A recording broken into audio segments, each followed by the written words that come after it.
الحمد لله رب العالمين والعاقبة للمتقين ولا عدوان إلا على الظالمين أشهد أن لا إله إلا الله وحده لا شريك له شهادة أرجو بها النجاة يوم الدين وأشهد أن محمدا عبده ورسوله سيد الأنبياء والمرسلين صلى الله عليه وعلى آله وأصحابه ومن تبعهم بإحسان إلى يوم الدين أما بعد.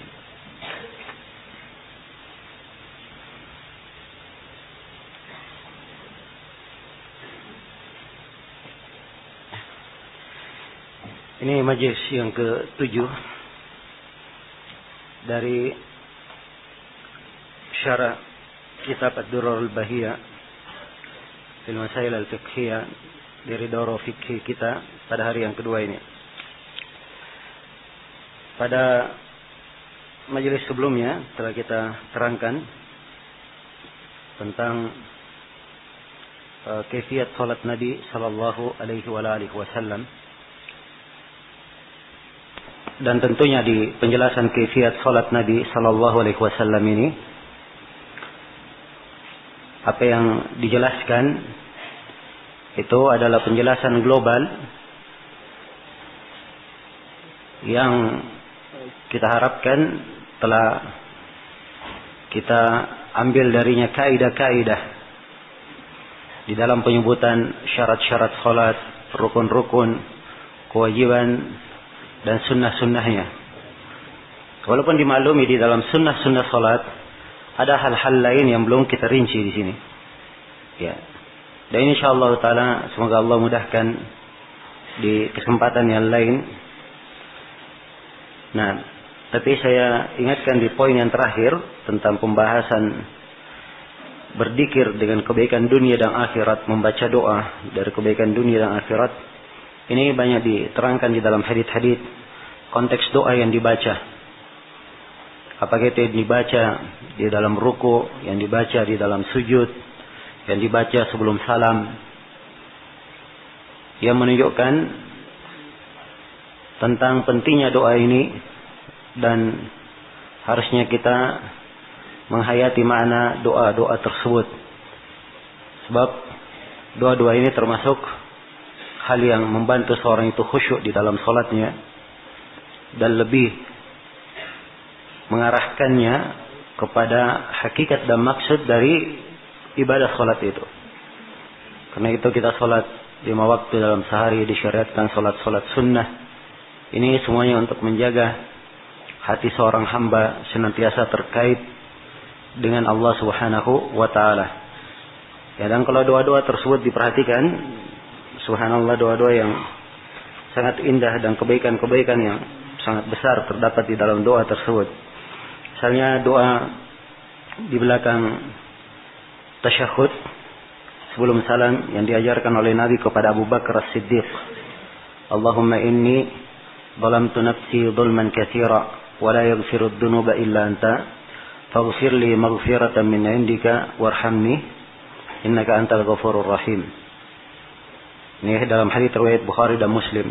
Ya Allah, sungguhnya saya menzalimi diriku yang kezaliman yang banyak. Tidak ada yang mengampuni dosa kecuali Engkau. Maka ampunilah saya dari pengampunan. Ampunilah saya dengan sebuah pengampunan dari sisimu. Rahmatilah saya, sungguhnya Engkau Maha Pengampun lagi Maha Merahmati. Dan di antara doa yang diajarkan oleh Nabi dari Syaddad bin Aus, riwayat An-Nasai, Nabi membaca di dalam salatnya, Allahumma inni as'aluka ats-tsabata fil amr wal 'azimata 'ala ar-rushd wa as'aluka syukra ni'matik wa husna ibadatik wa as'aluka qalban saliman wa lisanan sadiqa wa as'aluka khaira ma ta'lam wa a'udzu bika min syarri ma ta'lam wa astaghfiruka lima ta'lam. Ya, ini doa ringkas tapi subhanallah.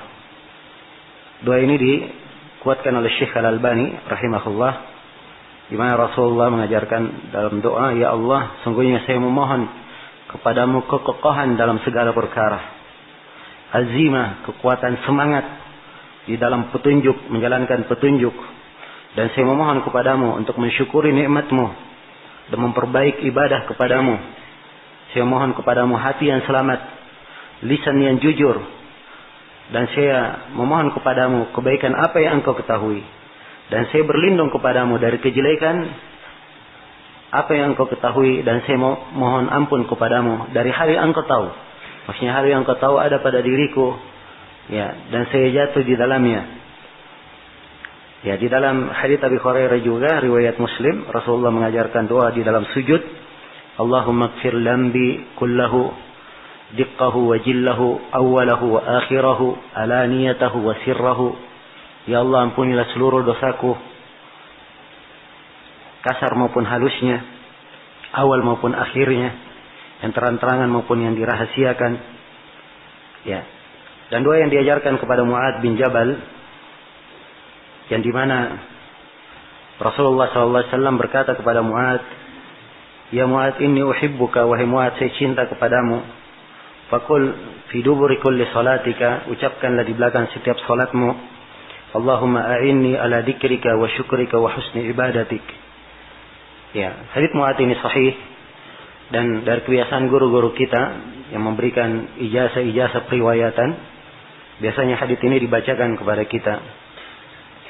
Kemudian beliau berkata, saya cinta kepada kalian, telah menceritakan kepada saya guru saya berkata kepada saya cinta kepada engkau, terus bersambung sampai kepada Nabi sallallahu alaihi wasallam. Ya. Dan ini doa dibaca di akhir tasyahud sebelum salam menurut pendapat yang terkuat. Ya.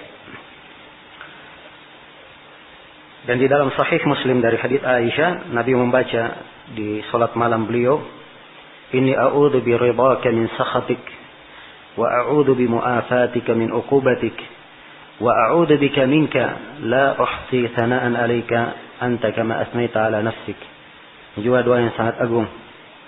Saya berlindung dengan ridhamu dari kemurkaanmu, dan saya berlindung dengan afiatmu dari siksaanmu, dan saya berlindung denganmu dari engkau. Ya, sebab segala kebaikan datangnya dari Allah, dan kejelekan itu juga datangnya dari Allah. Kalau bukan Allah yang melindungi, siapa yang bisa melindunginya? Saya tidak bisa menghitung pujian terhadap engkau seperti yang kau pujikan terhadap dirimu. Ya.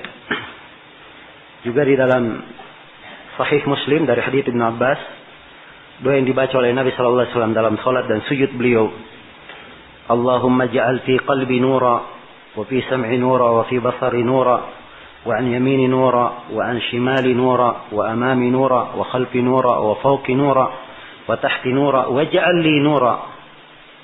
Ya. Ya Allah, jadikanlah di dalam hatiku cahaya, di dalam pendengaranku cahaya, di dalam penglihatanku cahaya, di kanan dan kiriku cahaya, di depan dan belakangku cahaya, di atas dan di bawahku cahaya, dan jadikanlah untuk cahaya. Ya, ini subhanallah, hal-hal yang sangat indah sekali kalau dicermati oleh seorang hamba dan dia giat membacanya di dalam salatnya. Ya, dan lalai dari hal yang seperti ini kadang menyebabkan hamba itu banyak lalai di dalam salatnya. Ya, kurang nikmat di dalam melaksanakan ibadah kepada Rabbnya. Baik, di fasal berikutnya berkata Imam Asy-Syaukani rahimahullahu taala,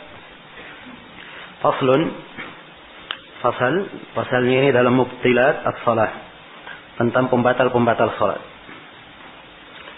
Kata beliau, wa tabtulu as-salatu bil kalami wa bil ishtighali bima laysa minha wa bi tarki syartin aw ruknin amda. Ya, ada 4 pembahasan dari uraian Imam Asy-Syaukani di sini. Pertama, berbicara dengan sengaja. Ya, apabila seorang berbicara dengan sengaja di dalam salatnya, ini adalah hal yang membatalkan salat. Karena itu Asy-Syaukani berkata, dan salat itu menjadi batal dengan pembicaraan. Dengan dia berbicara, salatnya dianggap batal. Ya. Dan ini diterangkan di dalam hadits Zaid bin Arqam yang diriwayatkan oleh Imam Al-Bukhari dan Imam Muslim. Juga diriwayatkan oleh Imam Ahmad, Abu Dawud, At-Tirmidzi dan An-Nasa'i. Zaid bin Arqam berkata, "Kunna natakallamu fi shalah, yukallimu ar-rajulu minna sahibahu wa huwa ila janbihi fi shalah." kami dulu, ya, kata Zaid bin Arqam, berbicara di dalam salat. Seorang lelaki berbicara kepada temannya sedang ia dalam salat. Hatta nazalat, sampai turun firman Allah, wa qumu lillahi qanitin. Dan berdirilah kalian untuk Allah dalam keadaan qanitin. Ya, qanit ini banyak maknanya, tetapi mana yang diinginkan di sini adalah dalam keadaan kalian diam, tidak berbicara, khusyuk pada Allah. Fa amara bis sukut wa nuhina, ya, atau fa umirna bis sukuti wa nuhina 'anil kalam. Kami pun diperintah untuk diam dan kami dilarang untuk berbicara. Ya, ini dalil ya tentang haramnya berbicara di dalam salat. Ya. Dan dulu awal-awal Islam memang seperti itu. Ya, sampai Ibnu Mas'ud berkisah dalam hadits riwayat Bukhari dan Muslim, ya, dulunya kami memberi salam kepada Nabi, Nabi sedang salat, Nabi jawab salam itu. Begitu kami kembali dari Najasyi, maksudnya setelah hijrah yang pertama, kami kembali, ya, kami memberi salam kepada Nabi, Nabi tidak menjawabnya. Nabi tidak menjawabnya. Nanti setelah salam baru beliau apa? Menjawabnya. Maksudnya begitu. Jadi kalau seorang diberi salam ketika dia sholat, ya, maka tidak dijawab. Nah, nanti dia jawab setelah dia sholat. Ya. Kemudian Nabi SAW bersabda, inna fis salati la syughla, sungguhnya dalam salat itu kesibukan yang sangat sibuk. Ya, salat itu kesibukan yang sangat sibuk. Maka seorang tidak berbicara di dalamnya. Dan telah berlalu hadits Muawiyah bin Hakam As-Sulami, riwayat Imam Ahmad, Muslim, An-Nasai dan Abu Daud. Teguran kepada Muawiyah bin Hakam As-Sulami ketika beliau berbicara di dalam salat. Kata beliau, inna hadhihi salata, sungguhnya salat ini la yasluhu fiha syai'un min kalamin nas. Tidak pantas padanya ada pembicaraan dari manusia. Ya, innama huwa tasbihun wa takbir wa qiraatil Quran. Sungguhnya dia tasbih, takbir dan membaca Al-Quran. Dan ini menunjukkan kepada kita bahwa berbicara dalam salat hal yang terlarang. Muawiyah bin Hakam As-Sulami, beliau berbicara, kisahnya masyhur ya. Jadi Muawiyah bin Hakam As-Sulami bersin. Ya. Tidak ada yang menjawab. Dia berkata alhamdulillah, tidak ada yang menjawab bersinnya. Maka Muawiyah bin Hakam As-Sulami berkata kepada orang yang di sampingnya, kenapa kalian tidak ada yang menjawab bersin saya? Ya. Terus dia berbicara, ribut para sahabat. Akhirnya sebagian sahabat memukulkan tangannya ke paha mereka supaya Muawiyah bin Hakam ini diam. Maka setelah Muawiyah bin Hakam selesai sholat, kata Muawiyah bin Hakam, saya tidak pernah melihat seorang pendidik seperti Rasulullah. Saya tidak dimarahi, tidak pula dipelototi mata. Ya. Kemudian beliau berkata, diucapkanlah hadits ini. Jadi pembicaranya ditegur. Ya. Dan hal ini tidak membatalkan sholatnya, sebab ketika dia lakukan, dia dalam keadaan apa? Keadaan jahil. Ini menunjukkan kalau dia lakukan dalam keadaan dia tahu, itu adalah hal yang apa? Membatalkan sholatnya. Karena itu diingatkan oleh Nabi Sallallahu Alaihi Wasallam. Ini adalah hal yang tidak didiamkan. Baik. Kemudian kata Imam Syaukani rahimahullahu taala, wabil ishtighali bima laysa minha. Ya, tidak boleh sibuk dengan hal-hal yang di luar sholat. Ya. Sibuk dengan hal-hal yang bukan dari sholat itu. Ya. Nah, di sini hal yang bukan dari sholat yang membatalkan kalau hal tersebut telah mengeluarkan dia dari hayat sholat. Telah mengeluarkan dia dari ketentuan apa? Ketentuan sholat. Nah, misalnya orang sholat, dia lagi menjahit. Ya, misalnya. Atau lagi bikin kerajinan. Ya. Atau dia berjalan. Ya, dia sholat berjalan, jauh sekali berjalannya. Ini bukan sholat lagi namanya, tapi orang berjalan. Ya, kan begitu. Ya, demikian pula orang yang sholat, tapi terlalu banyak menoleh ke kanan dan ke kiri. Ini perbuatan bukan dari sholat. Selain dari ada larangan dalam hal itu, dia telah melakukan gerakan-gerakan yang mengeluarkan dia dari penamaan sholat. Dan ini membatalkan apa? Membatalkan sholatnya. Adapun gerakan yang sedikit yang diperlukan, itu tidak dipermasalahkan. Gerakan sedikit yang diperlukan. Ya. Misalnya, dia membawa anak kecil sholat, kemudian dia gendong misalnya. Ya. Ya, diamkan. Itu adalah masalah. Nabi melakukannya. Dan Nabi pernah sholat di atas mimbar. Ya, beliau naik di atas mimbar, sholat di tangga kedua. Ya, begitu beliau mau ruku, begitu mau sujud, beliau turun dari tangga, kemudian sujud di bawah. Setelah selesai sujud, naik lagi, beliau naik tangga lagi. Ya. Ini ada keperluan karena ingin memberi contoh kepada sahabat bagaimana apa? Bagaimana cara sholat itu secara perbuatan. Nah, jelas ya? Maka boleh seorang ya naik di atas mimbar tersebut, dan di sini Nabi melakukan gerakan, dan ini tidak bermasalah. Dan ketika Nabi SAW sedang sholat, ada anjing hitam yang berlalu. Beliau berlari ke depan supaya anjing hitam itu lewat di belakang beliau. Sebab kalau lewat di depannya, maka itu akan memutuskan apa? Memutuskan sholat. Jelas ya? Maka gerakan yang seperti ini diperlukan, tidak ada masalah. Ya, dalam keadaan sholat tiba-tiba ada kalajengking misalnya, ada ular, tidak ada masalah dia membunuhnya, sebab ini dari kadar apa? Kadar hal yang diperlukan. Maka yang seperti ini tidak apa-apa. Tapi kalau dia melakukan pekerjaan yang mengeluarkannya dari sholat, ya sementara sholat dia jalan sangat jauh sekali, atau sementara sholat ya dia lagi menjahit juga, ya lagi bawa jahitan dia jahit, ya ini hal yang membatalkan sholatnya. Kemudian di antara hal yang membatalkan sholat, Imam Syaukani sebut di sini wabitarki syaratin, apabila dia meninggalkan syarat dari sholat. Setelah kita sebutkan ya, syarat itu adalah hal yang dibangun di atasnya keabsahan ibadah sholat itu. Kapan syarat ini hilang, maka itu akan membatalkan sholatnya. Demikian pula ruknin, dia meninggalkan sebuah rukun. Ya, apabila dia tinggalkan sebuah rukun, maka ini juga membatalkan sholatnya. Ya, tapi Asy-Syaukani memberikan catatan amdan, dia tinggalkan dengan apa? Amdan, secara sengaja. Secara sengaja. Iya. Adapun kalau tidak sengaja, maka itu tidak membatalkan sholat. Tapi rukun ini harus dia datangkan. Harus dia datangkan. Sebagaimana yang akan datang nanti di dalam pembahasan sujud sahwi, Nabi SAW sholat duhur, atau beliau di sebagian riwayat sholat, ya beliau cuma sholat 2 rakaat saja. Harusnya sholatnya berapa? 4 rakaat. Beliau salam setelah itu. Beliau salam. Jelas ya? Maka yang ditinggalkan di sini 2 rukun sekaligus. Ya, 2 rakaat sekaligus. Berapa rukun di dalamnya yang ditinggalkan? Berhubung hal ini bukan ditinggalkan dengan sengaja, maka Nabi menambah 2 rukun itu, setelah itu sujud sahwi. Setelah itu beliau sujud sahwi. Jelas sampai sini? Nah, maka kalau tidak sengaja itu tidak ada masalah. Tapi rukunnya harus dia datangkan. Ya, harus dia datangkan. Kalau dia terikut di rakaat, dia harus datangkan 1 rakaat penuh. Harus datangkan 1 rakaat penuh. Ini kalau jarak antara sholatnya dan ketika dia ingat masih dekat. Tapi kalau misalnya saya sholat hari ini, ya besoknya saya baru ingat, oh kemarin saya lupa sujud kedua. Ya, maka ini sholatnya harus dia ulang dari awal sampai apa? Sampai akhir. Harus dia ulang. Jelas ya? Harus dia ulang dari awal sampai akhir. Nah, sebab yang namanya kewajiban, kalau kewajiban tersebut harus didatangkan, harus dia lakukan, maka itu tidak gugur. Kewajiban itu karena lupa dan karena apa? Karena lupa atau karena dia tidak sengaja. Tapi harus dia datangkan. Kapan dia ingat, maka wajib dia apa? Dia datangkan. Iya. Baik. Selesai sudah pembahasan tentang pembatal-pembatal salat. Berikutnya kata Imam Syaukani rahimahullah, faslun. Fasal ini tentang salat ahli al-a'dzar. Tentang salat orang yang punya udur. Ya. Itu tanda kurung saya sudah terangkannya dari awal, bahwa apa yang ditanda kurung di judul-judul bab itu tambahan dari kita sendiri yang menambahnya.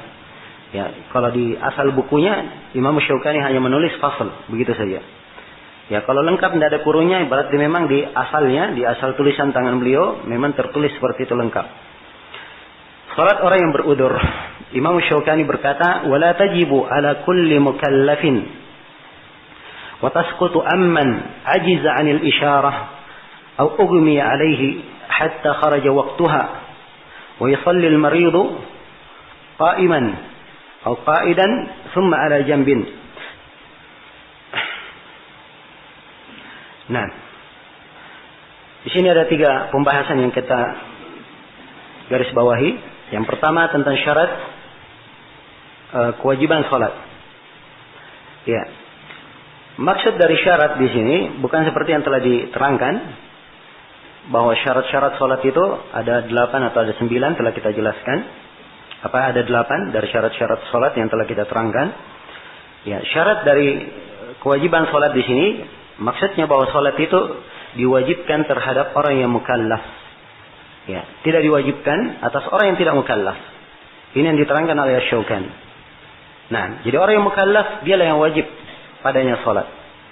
Orang yang mukallaf yang dimaksud adalah orang yang apa? Orang yang muslim, aqil dan mumayyiz, balik mumayyiz. Itu orang yang mukallaf. Adapun kalau dia bukan muslim, dia kafir, tidak ada kewajiban dia salat, sebab kafir tidak diterima ibadahnya. Iya. Nah, tapi bukan artinya kalau dia tidak salat, dia tidak dihukum pada hari kiamat. Ya, inilah letak kesialannya orang kafir. Kapan dia meninggalkan dari ibadah-ibadah, maka ibadah-ibadah itu tetap dibebankan padanya hari kiamat dan dia disiksa dengannya. Karena itu penduduk neraka ketika ditanya, sebagaimana dalam Al-Quran, "Ma salakakum fi saqar?" Kenapa kalian berada di dalam neraka saqar? Apa jawabannya? Jawaban yang paling pertama, "Lam naku minal musallin." Kami tidak termasuk orang yang salat. Ya, dia disiksa karena tidak apa? Tidak salat. Jelas ya? Yang kedua adalah dia akil, berakal, waras. Ya, adapun orang yang waras, apa orang yang tidak waras, hilang akalnya, tidak ada kewajiban padanya. Tidak ada kewajiban padanya udzur dia tidak melakukan salat. Ya. Sebab salat itu harus dengan ta'aqqul, dengan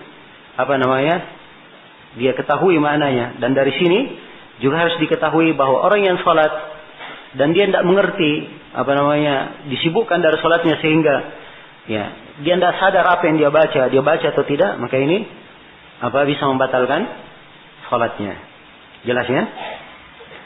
Iya. Jadi orang yang punya akal, ya, adapun yang orang gila disebutkan di dalam hadis bahwa itu diangkat, ya, wala majnun hatta yufiq, dan tidak pula orang gila sampai dia sadar. Ya, kemudian yang ketiga adalah orang mumayyiz, harus anak yang mumayyiz. Ya, anak yang mumayyiz, dan mumayyiz artinya adalah apa? Dia sudah bisa membedakan. Apa ketentuannya mumayyiz? Bagaimana cara mengukurnya? Dia sudah fahim al-khitab wa radd al-jawab. Itu ininya. Fahim al-khitab. Kalau dibicarai dia paham apa yang dibicarai. Dan kalau dia menjawab, dia pandai menjawabnya sudah. Nah, itu mumayyiz namanya. Jelas ya? Nah, adapun anak yang belum mumayyiz, dia tetap diperintah salat. Ya, sebab anak itu di umur 7 tahun sudah diperintah salat. Di umur 10 tahun, ya, tidak apa-apa kalau perlu dipukul supaya dia apa? Dia salat. Nanti begitu dia mumayyiz, ya dia sudah sampai ke umur dia balik, maka dia wajib untuk menunaikan salatnya. Baik. Kemudian yang kedua, pembahasan yang kedua, orang yang tidak mampu salat karena udzur. Ya. Di sini maksudnya orang yang tidak mampu sama sekali untuk salat. Di pembahasan. Adapun kalau dia mampu sebagian, maka dia melakukan sesuai dengan kemampuannya. Dia melakukan sesuai dengan kemampuannya. Inilah yang diterangkan di dalam hadits Imran bin Husain, diriwayatkan oleh Al-Jamaah kecuali Imam Muslim. Imran bin Husain bercerita, "Kanat bi bawasir." Saya pernah terkena penyakit bawasir. Fasa'altu Nabi sallallahu alaihi wasallam anis shalah. Maka saya bertanya kepada Nabi tentang salat. Faqala shalli qa'iman. Maka Nabi berkata, salatlah kamu dalam keadaan berdiri. Fa illam tastati' fa qa'idan. Kalau kamu tidak mampu, maka dengan duduk. Fa illam tastati' fa ala jambika. Kalau kamu tidak mampu duduk, maka berbaringlah di atas rusukmu. Ya. Ini kemampuan. Tidak mampu dia berdiri, dia duduk. Tidak mampu dia duduk, maka dia apa? Berbaring. Ya. Dia berbaring. Alhamdulillah agama ini mudah. Allah Subhanahu wa taala telah berfirman, "Fattaqullaha mastata'tum." Bertakwalah kalian kepada Allah sesuai dengan kemampuan kalian. Ya, bertakwalah kalian sesuai dengan kemampuan kalian. Ya.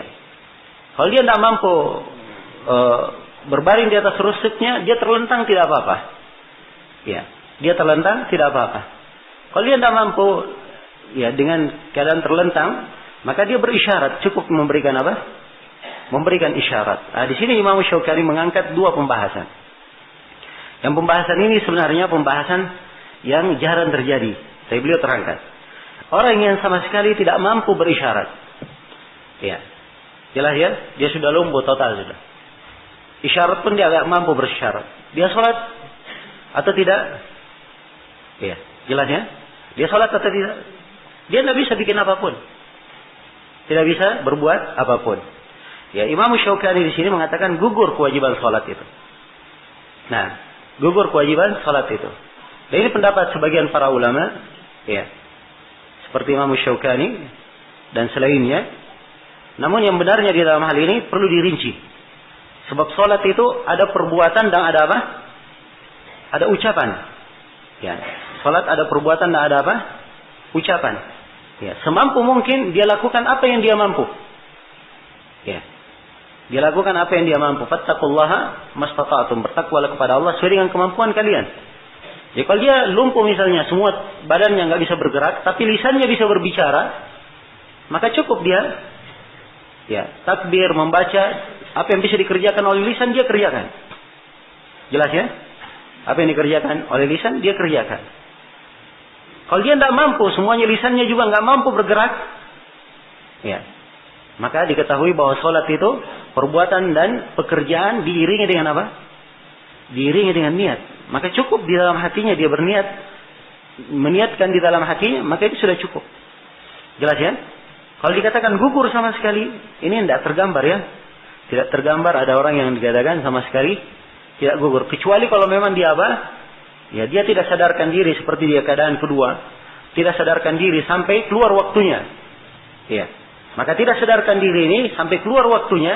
Ini dilihat. Kalau tidak sadarkan dirinya karena pingsan, maka dia tetap mengganti sholatnya.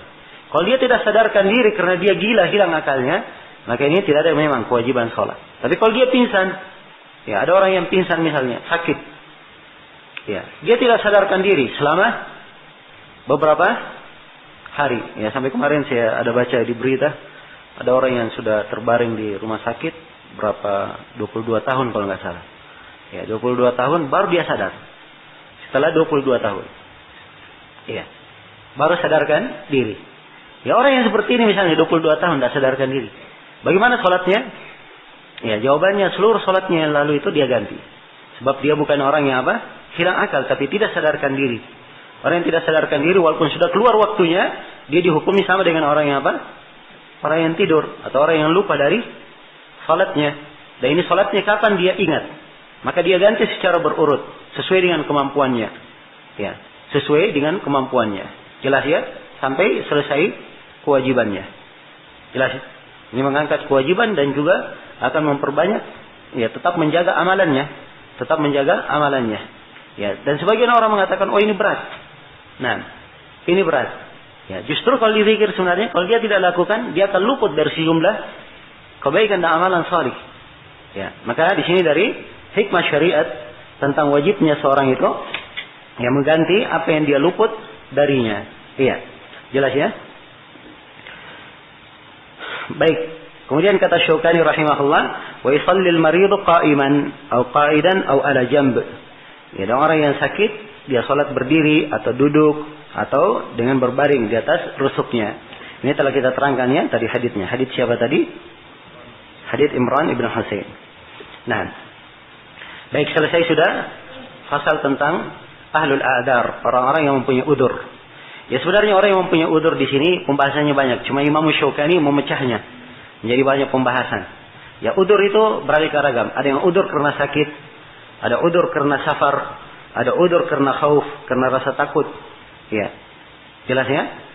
Dan ada udur-udur yang lainnya. Tapi di sini beliau, ya, karena salatul khauf ada pembahasannya sendiri, beliau bahas di salatul khauf. Tentang safar ada salat musafir beliau terangkan. Ya. Ada salat musafir beliau terangkan. Nanti di Jumat juga akan diterangkan sebagian hal. Karena itu beliau hanya menyimpulkan hal yang terpenting saya yang perlu dibahas di sini. Jelas ya? Di pembahasan yang lainnya dimasukkan di bab-babnya sendiri. Nah, ini dari ijtihad seorang alim dalam menentukan tertib masail-masail. Ya. Tapi yang repot kalau seorang penuntut ilmu misalnya dia baca di buku lain, ternyata pembahasan salat yang orang punya udzur panjang sekali. Ya. Kenapa Imam Syaukani pendek sekali pembahasannya? Oh, ini berarti Imam Syaukani kurang pengetahuannya. Ya. Maka ini adalah orang yang terlalu lancang menghukumi para a'immah. Ya, dan ini subhanallah kita ditimpa musibah dengan orang-orang yang seperti ini jenisnya di masa ini. Ya, apalagi di pembahasan hadits, ya, sering kita kesal membaca buku, ya, ditahqiq oleh muasir baru hidup di masa ini. Ya, datang tiba-tiba dia berkata Ibnu Hajar telah keliru dalam hal ini. Ya, telah keliru di dalam hal ini. Ya, kita katakan manusia tidak ada yang selamat dari kesalahan, betul itu. Ya, tapi cara mengatakan Ibnu Hajar itu keliru juga adalah hal yang keliru. Ya. Dia katakan ini hadits oleh Ibnu Hajar dikatakan diriwayatkan oleh An-Nasai. Saya periksa di cetakan An-Nasai tidak ada riwayat ini. Ya, berarti Ibnu Hajar keliru. Ya. Ini keterlaluan namanya. Ya. Dia baru hidup di masa ini, Sunan An-Nasai juga. Ya. Belum tentu dijamin semuanya sampai kepada dia. Ibnu Hajar melihat Sunan Nasai yang mana? Beliau ini membawakan riwayat dengan sanad-sanad. Ya. Berbeda dengan dia muasir cuma baca buku-buku yang dicetak, tiba-tiba dikatakan Ibnu Hajar keliru. Tidak di dalam Sunan An-Nasai. Ini terlalu lancang namanya. Maka hal yang seperti ini jangan seorang penuntut ilmu itu beretika dan beradab ya terhadap seorang alim. Ya, dia pandai memberikan udzur, pandai memberikan jalan keluar. Ya, itulah sebenarnya pentingnya ilmu. Dan itulah saya katakan pentingnya mempelajari fikih dari awal sampai akhir supaya wawasan seorang itu terbuka, luas wawasannya. Beda orang yang memahami fikih kitab Thaharah misalnya, ya, dia hanya itu saja yang dia ketahui. Dengan orang yang telah memahami seluruh fikih dari awal sampai akhir, beda dia dalam melihat wawasan di dalam membahas pembahasan fikih tersebut. Iya. Baik, selesai sudah ya bab tentang salat ahli al-adhar. Kemudian di bab berikutnya kata Syaukani rahimahullah, babul salatit tatawwu'. Bab tentang salat tatawwu', yaitu tentang salat sunnah. Iya, tentang salat sunnah. Nah, di sini Imam Syaukani menyebutkan sejumlah salat sunnah. Nah, yang pertama beliau sebutkan salat rawatib. Ya, kita pecah dari 5 pembahasan salat rawatib ini.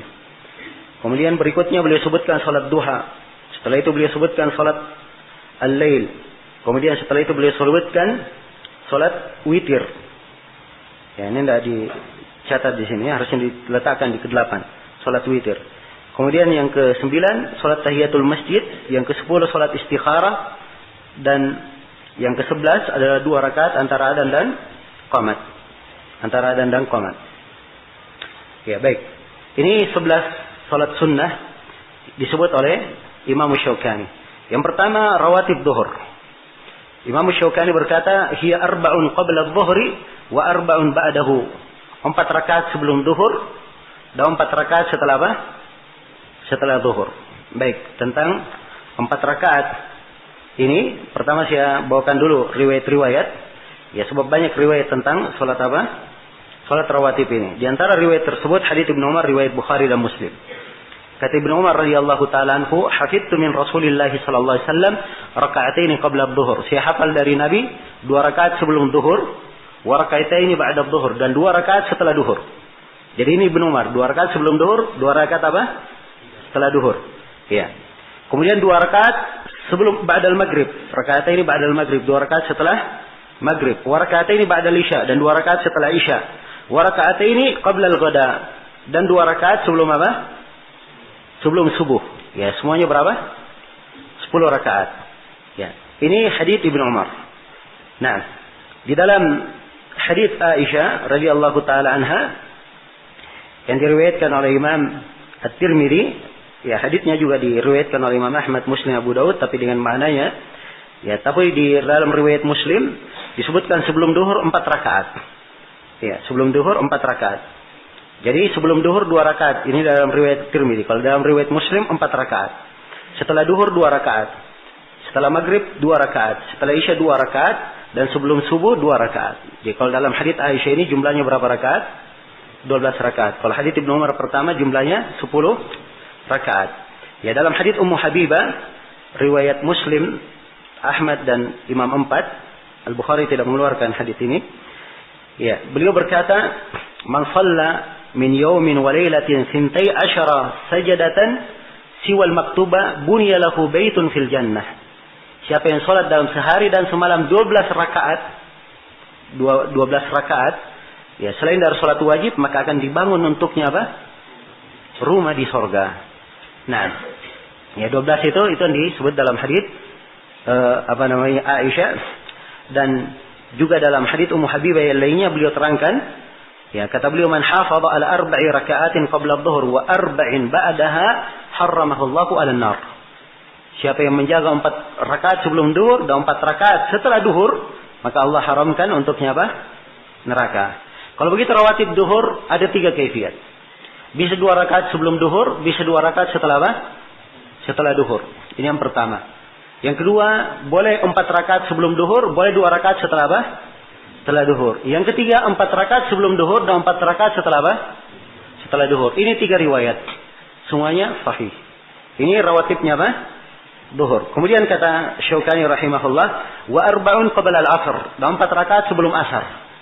Ya, dalilnya 4 rakaat sebelum asar adalah hadits Ibnu Umar riwayat Ahmad, Abu Daud dan Tirmidzi. Rasulullah sallallahu alaihi wasallam bersabda, rahimallahu imra'an shalla qabla al-'asr 4. Ya, Allah merahmati seorang hamba, dia salat sebelum asar 4 rakaat. Dia salat sebelum asar berapa? 4 rakaat. Allah merahmatinya. Iya. Ini lain lagi hadits Ibnu Umar ini. Dan hadits Ibnu Umar ini haditsnya sahih, disahihkan oleh Syekh Al-Albani, Syekh Muqbil, ya rahmatullahi alaihim jami'an. Nah. Baik, ini salat apa? Salat asar. Ya, kemudian kata Syaukani, waraka'atani ba'dal maghrib. Ini rawatib maghrib, 2 rakaat setelah maghrib. Dan ini diterangkan dalam hadits Ibnu Umar, hadits Aisyah yang telah kita bacakan. Baik. Kemudian waraka'atani ba'dal isya, dan 2 rakaat setelah apa?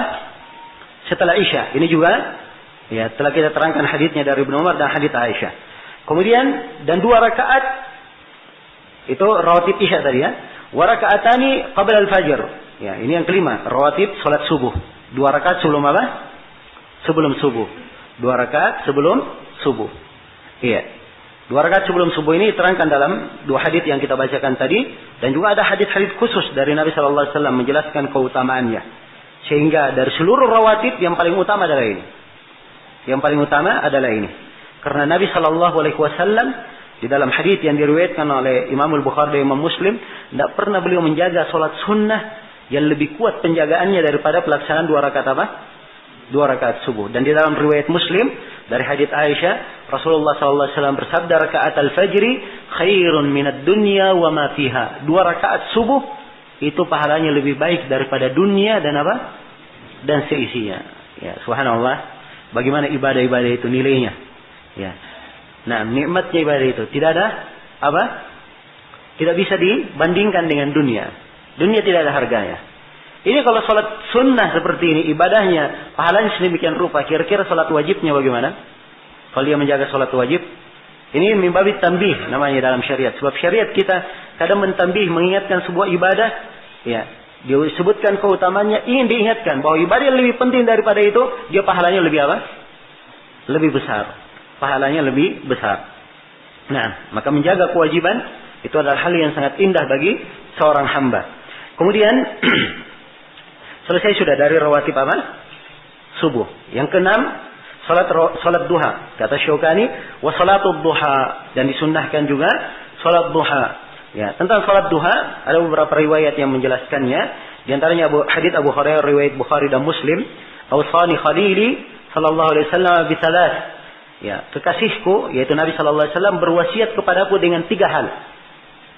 Yang pertama, bisiyami thalathati ayyam, berpuasa 3 hari. Fi syahrin, dalam setiap bulan. Ya, sebab setiap hari ini dihitung untuk apa? 10 hari. Jadi kalau dia puasa 3 hari, seakan-akan dia berpuasa apa? 1 bulan. Ya. Dan 3 hari ini boleh 3 hari ayyamul bid, ya.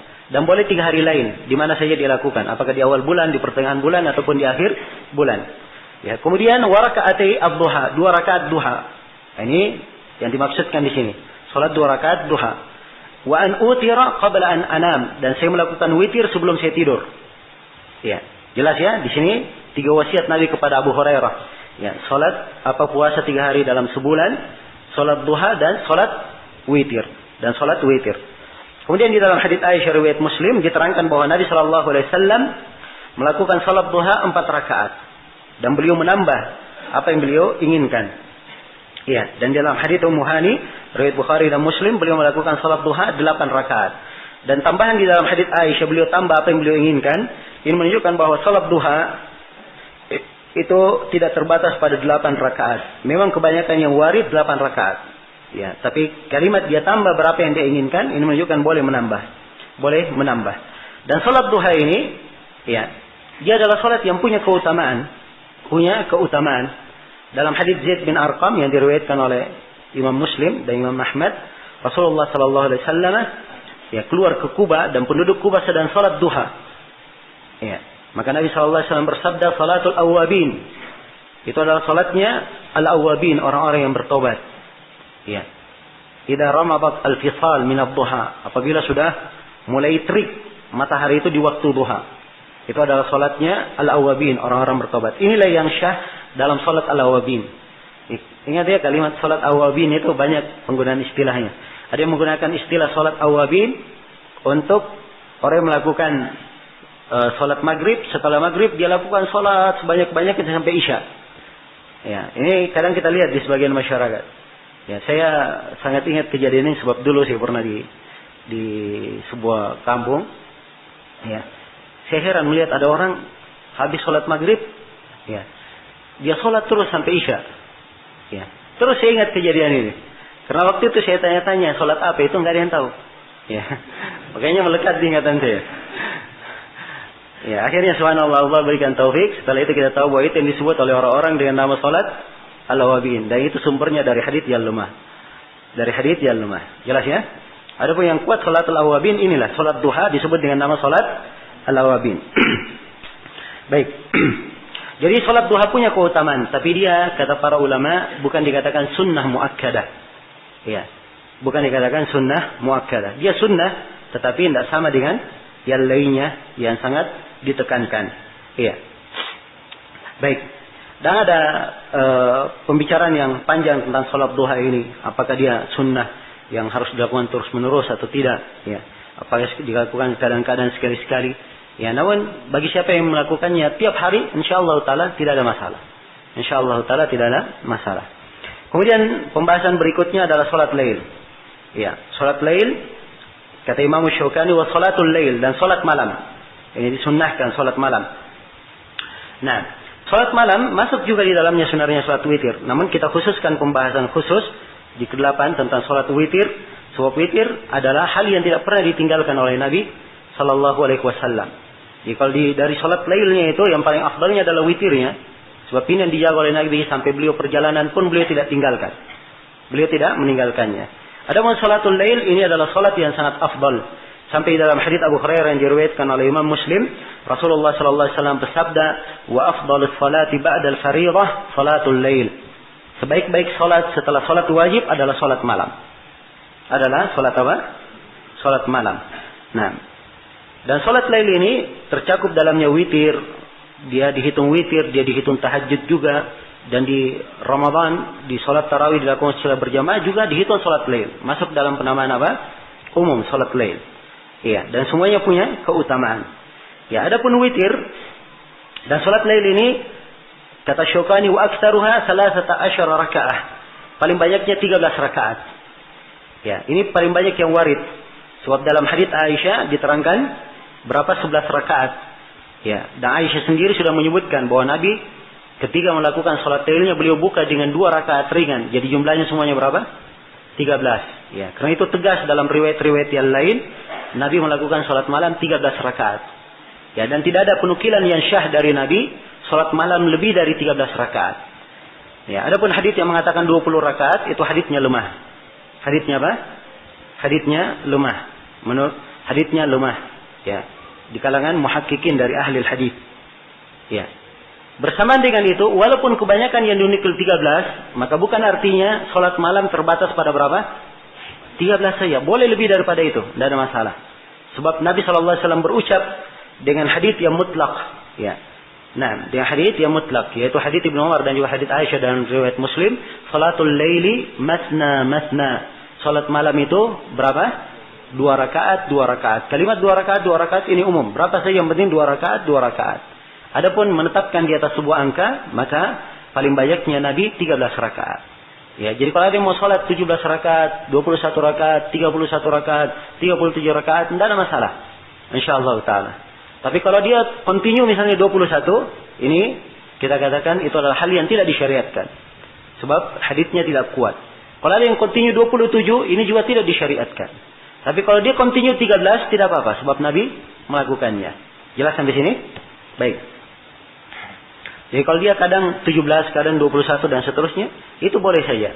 Ya, walaupun paling afdalnya seorang terbatas 13, ya, continue melakukannya, itu lebih afdal baginya. Itu lebih utama baginya. Ya.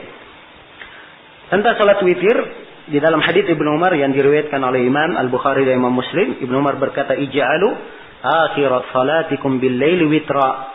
Jadikanlah akhir salat kalian di malam hari dengan sebagai salat witir.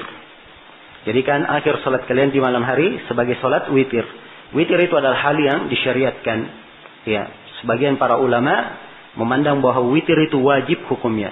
Namun itu pendapat yang tidak begitu kuat. Yang benarnya bahwa witir adalah sunnah muakkadah. Sunnah muakkadah tidak wajib. Dan dia wajib itu hanya untuk Nabi sallallahu alaihi wasallam. Nabi wajib melakukan salat witir. Ya, wajib melakukan salat witir. Karena itu beliau tidak pernah meninggalkannya. Ya.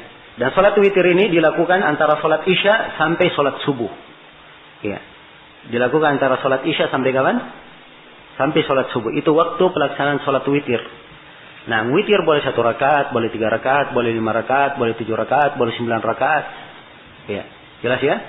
Itu witir. Ya. Semuanya ada tuntunannya dari Rasulullah sallallahu alaihi wasallam. Baik, selesai sudah salat lail dan salat witir. Yang ke 9, sini tertulis 8 ya. Kita sudah berbagi tadi. Yang ke-8 harusnya apa? Salat witir. Yang ke-9, salat tahiyatul masjid. Ya, salat tahiyatul masjid dari salat yang disunnahkan dan dianjurkan. Nah, menurut kebanyakan para ulama dan sebagian para ulama memandang bahwa salat tahiyatul masjid hukumnya adalah wajib. Hukumnya adalah wajib. Ya. Dalil tentang syariatnya adalah hadits Abu Qatadah riwayat Al-Jamaah. Rasulullah sallallahu alaihi wasallam bersabda, "Idza dakhala ahadukumul masjida fala yajlis hatta yusalli raka'ataini." Apabila salah seorang dari kalian masuk masjid, maka jangan dia duduk sampai dia salat 2 rakaat. Ya, jangan dia duduk sampai dia salat 2 rakaat. Hadits ini perintah. Ya. Terdapat di dalamnya larangan duduk sampai dia salat apa? 2 rakaat. Karena itulah para ulama memandang hal ini adalah hal yang apa? Hal yang wajib. Ya, hal ini adalah hal yang wajib. Karena wajibnya ada Nabi sedang khutbah, orang datang, beliau tegur untuk melakukan apa? 2 rakaat. Ya. Nah, dan ini pendapat tentang wajibnya ini yang dikuatkan oleh sebagian dari guru-guru kita, seperti Syekhuna Syekh Muqbil berpendapat tentang wajibnya. Demikian pula Syekhuna Syekh Ahmad An-Najmi juga berpendapat tentang wajibnya. Ya, walaupun kebanyakan ulama kita di masa ini memandang hal itu adalah hal yang sunnah. Ya. Saya sendiri lebih condong kepada pendapat yang mengatakan itu wajib. Nah, dan bagi siapa yang berpendapat tentang sunnah, cukup dia tahu di sini bahwa adanya orang yang berpendapat itu wajib, ini menunjukkan bahwa salat tahiyatul masjid ini bukan hal yang patut disepelekan. Dia harus dari hal yang hendaknya diperhatikan dan dijaga. Iya. Baik, kemudian yang ke berapa sekarang? Yang ke-10, salat istikharah. Kata Syaukani rahimahullah, wal istikharah, dan salat istikharah. Ya, salat istikharah ini diterangkan dalam hadits Jabir riwayat Al-Bukhari. Ya, riwayat Al-Jamaah kecuali Imam Muslim. Ya. Riwayat Al-Jamaah kecuali Imam Muslim. Jabir berkata, "Kana Rasulullah sallallahu alaihi wasallam yu'allimuna al-istikharata fil umuri kulliha." Ada Rasulullah sallallahu alaihi wasallam mengajar kami salat istikharah pada segala perkara. Ingat ya, salat istikharah ini pada apa? Segala perkara. Kama yu'allimuna surata minal Qur'an. Sebagaimana kami diajari sebuah surah dari apa? Dari Al-Quran. Ya, Nabi bersabda, "Idza hamma ahadukum bil amri falyarka raka'ataini min ghairi fardhah." Apabila salah seorang dari kalian hamma ingin melakukan sebuah perkara. Ini menunjukkan hamma sudah ada niat yang dia lakukan. Ya, dan ini harusnya meluruskan pemahaman sebagian orang yang menyangka bahwa salat istikharah itu adalah salatnya orang-orang yang bingung. Ya. Jadi kalau dia bingung menentukan pilihan, barulah salat apa? Salat istikharah. Ini salah paham. Ya. Istikharah itu justru dia sudah punya pilihan. Dikatakan idza hamma ahadukum, dia sudah apa? Berniat melakukan sesuatu. Maka dia sholat istikharah. Kalau memang niatnya itu adalah hal yang baik, Allah berkahi jalannya. Kalau hal yang tidak baik, maka dengan sholatnya ini dia akan dipalingkan dari hal tersebut dan diberikan pilihan yang terbaik. Ya, demikian ya. Kalau dia ragu, maka caranya dia meminta pertimbangan. Ya, minta pertimbangan kepada orang-orang yang berilmu, orang-orang yang punya kemampuan di bidang yang dia ragu di situ. Dia minta pertimbangannya. Nah, setelah banyak pertimbangan dia sudah memilih sesuatu yang dia bingung, sudah tetap di atas satu hal itu, maka dia melakukan sholat istikharah untuk itu. Jelas sampai sini? Ya. Jadi ini sebenarnya hakikat dari istikharah. Hakikat dari istikharah. Ya. Karena itu kalau misalnya ada sebagian orang, ya, dia bingung kemudian melakukan sholat istikharah, ya. Nah, terus bingung terus, nggak ada selesainya, maka jangan salahkan haditsnya, tapi salahkan bahwa dia kurang memahami sebenarnya apa yang disebut istikharah. Kalau dia bingung, dia tanya kepada orang yang punya keahlian. Orang yang punya keahlian dalam hal yang dia bingung di hal tersebut. Apa saja? Dalam perkara apa saja? Baik. Jadi apa yang dibaca dalam istikharah, Allahumma inni astakhiruka bi'ilmika wa astaqdiruka biqudratika wa as'aluka min fadlika al-'azim. Fa innaka taqdiru wa la aqdir wa ta'lamu wa la a'lam wa anta 'allamul ghuyub. Allahumma in kunta ta'lam anna hadzal amra, disebutkan perkaranya. Anna hadzal amra, ya kalau dia sebut misalnya istikharahnya karena dia mau nikahi seorang perempuan, ya, dia katakan Allahumma in kunta ta'lamu anna hadzal zawaj, ya misalnya, ya, atau anna zawaji laha misalnya, ya. Ini contoh ya. Ya, khairul li fi dini wa ma'ashi wa akibati amri, ya. Wa akibati amri, ini boleh sampai situ dia baca dan boleh dia ganti, ya, ajili amri atau ajilihi, ya. Boleh dia ganti, ya, fi dini wa ma'ashi wa ajili amri wa ajilihi. Ya, seperti itu. Faqdurhu li, maka takdirkanlah ini untukku. Wa yassirhu li, dan mudahkanlah saya dalam perkara itu. Wa barik li fihi, dan berkailah saya dalam hal itu. Kalau memang itu baik, ya kan? Ya. Jadi ini nampak bahwa hal yang dia ingin pilih, minta pilihan dari Allah, hal yang sudah dia apa? Ingin dia lakukan. Jadi kalau dia masih bingung, masih disebut dua-duanya. Ya.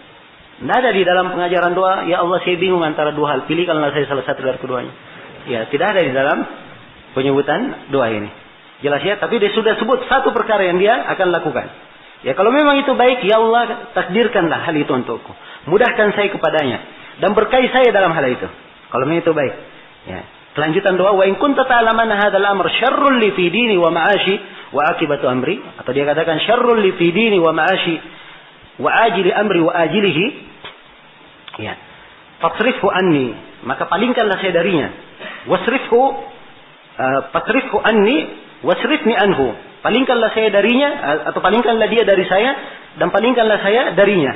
Waqdur liyal khaira haitsu kana, dan takdirkanlah untukku kebaikan dimanapun kebaikan itu berada. Tsumma ardini bihi, kemudian berilah saya keridhaan terhadap perkara yang kamu pilihkan itu. Ya, jelas ya? Nah, di sini letak indahnya salat istikharah. Tapi ini subhanallah dari sunnah yang ya banyak orang melalaikannya. Ya harusnya setiap orang yang melakukan apa saja dia sudah siap melakukan perkara, ya ingin melakukan ini, melakukan itu, ya dia melakukan salat istikharah. Tapi subhanallah, kadang kita kurang mengamalkan dan kurang memperhatikan tuntunan-tuntunan. Ya, padahal subhanallah kalau kita lakukan tuntunan-tuntunan tersebut, banyak sekali kebaikan yang kita dapatkan. Baik, jadi ini salat istikharah. Salat istikharah. Salat istikharah 2 rakaat, bukan wajib. Ya. Kalau misalnya orang sudah sholat istikharah sekali, dia mau ulangi lagi tidak ada masalah. Boleh dia ulangi. Ya. Ya, tidak ada larangan untuk mengulanginya.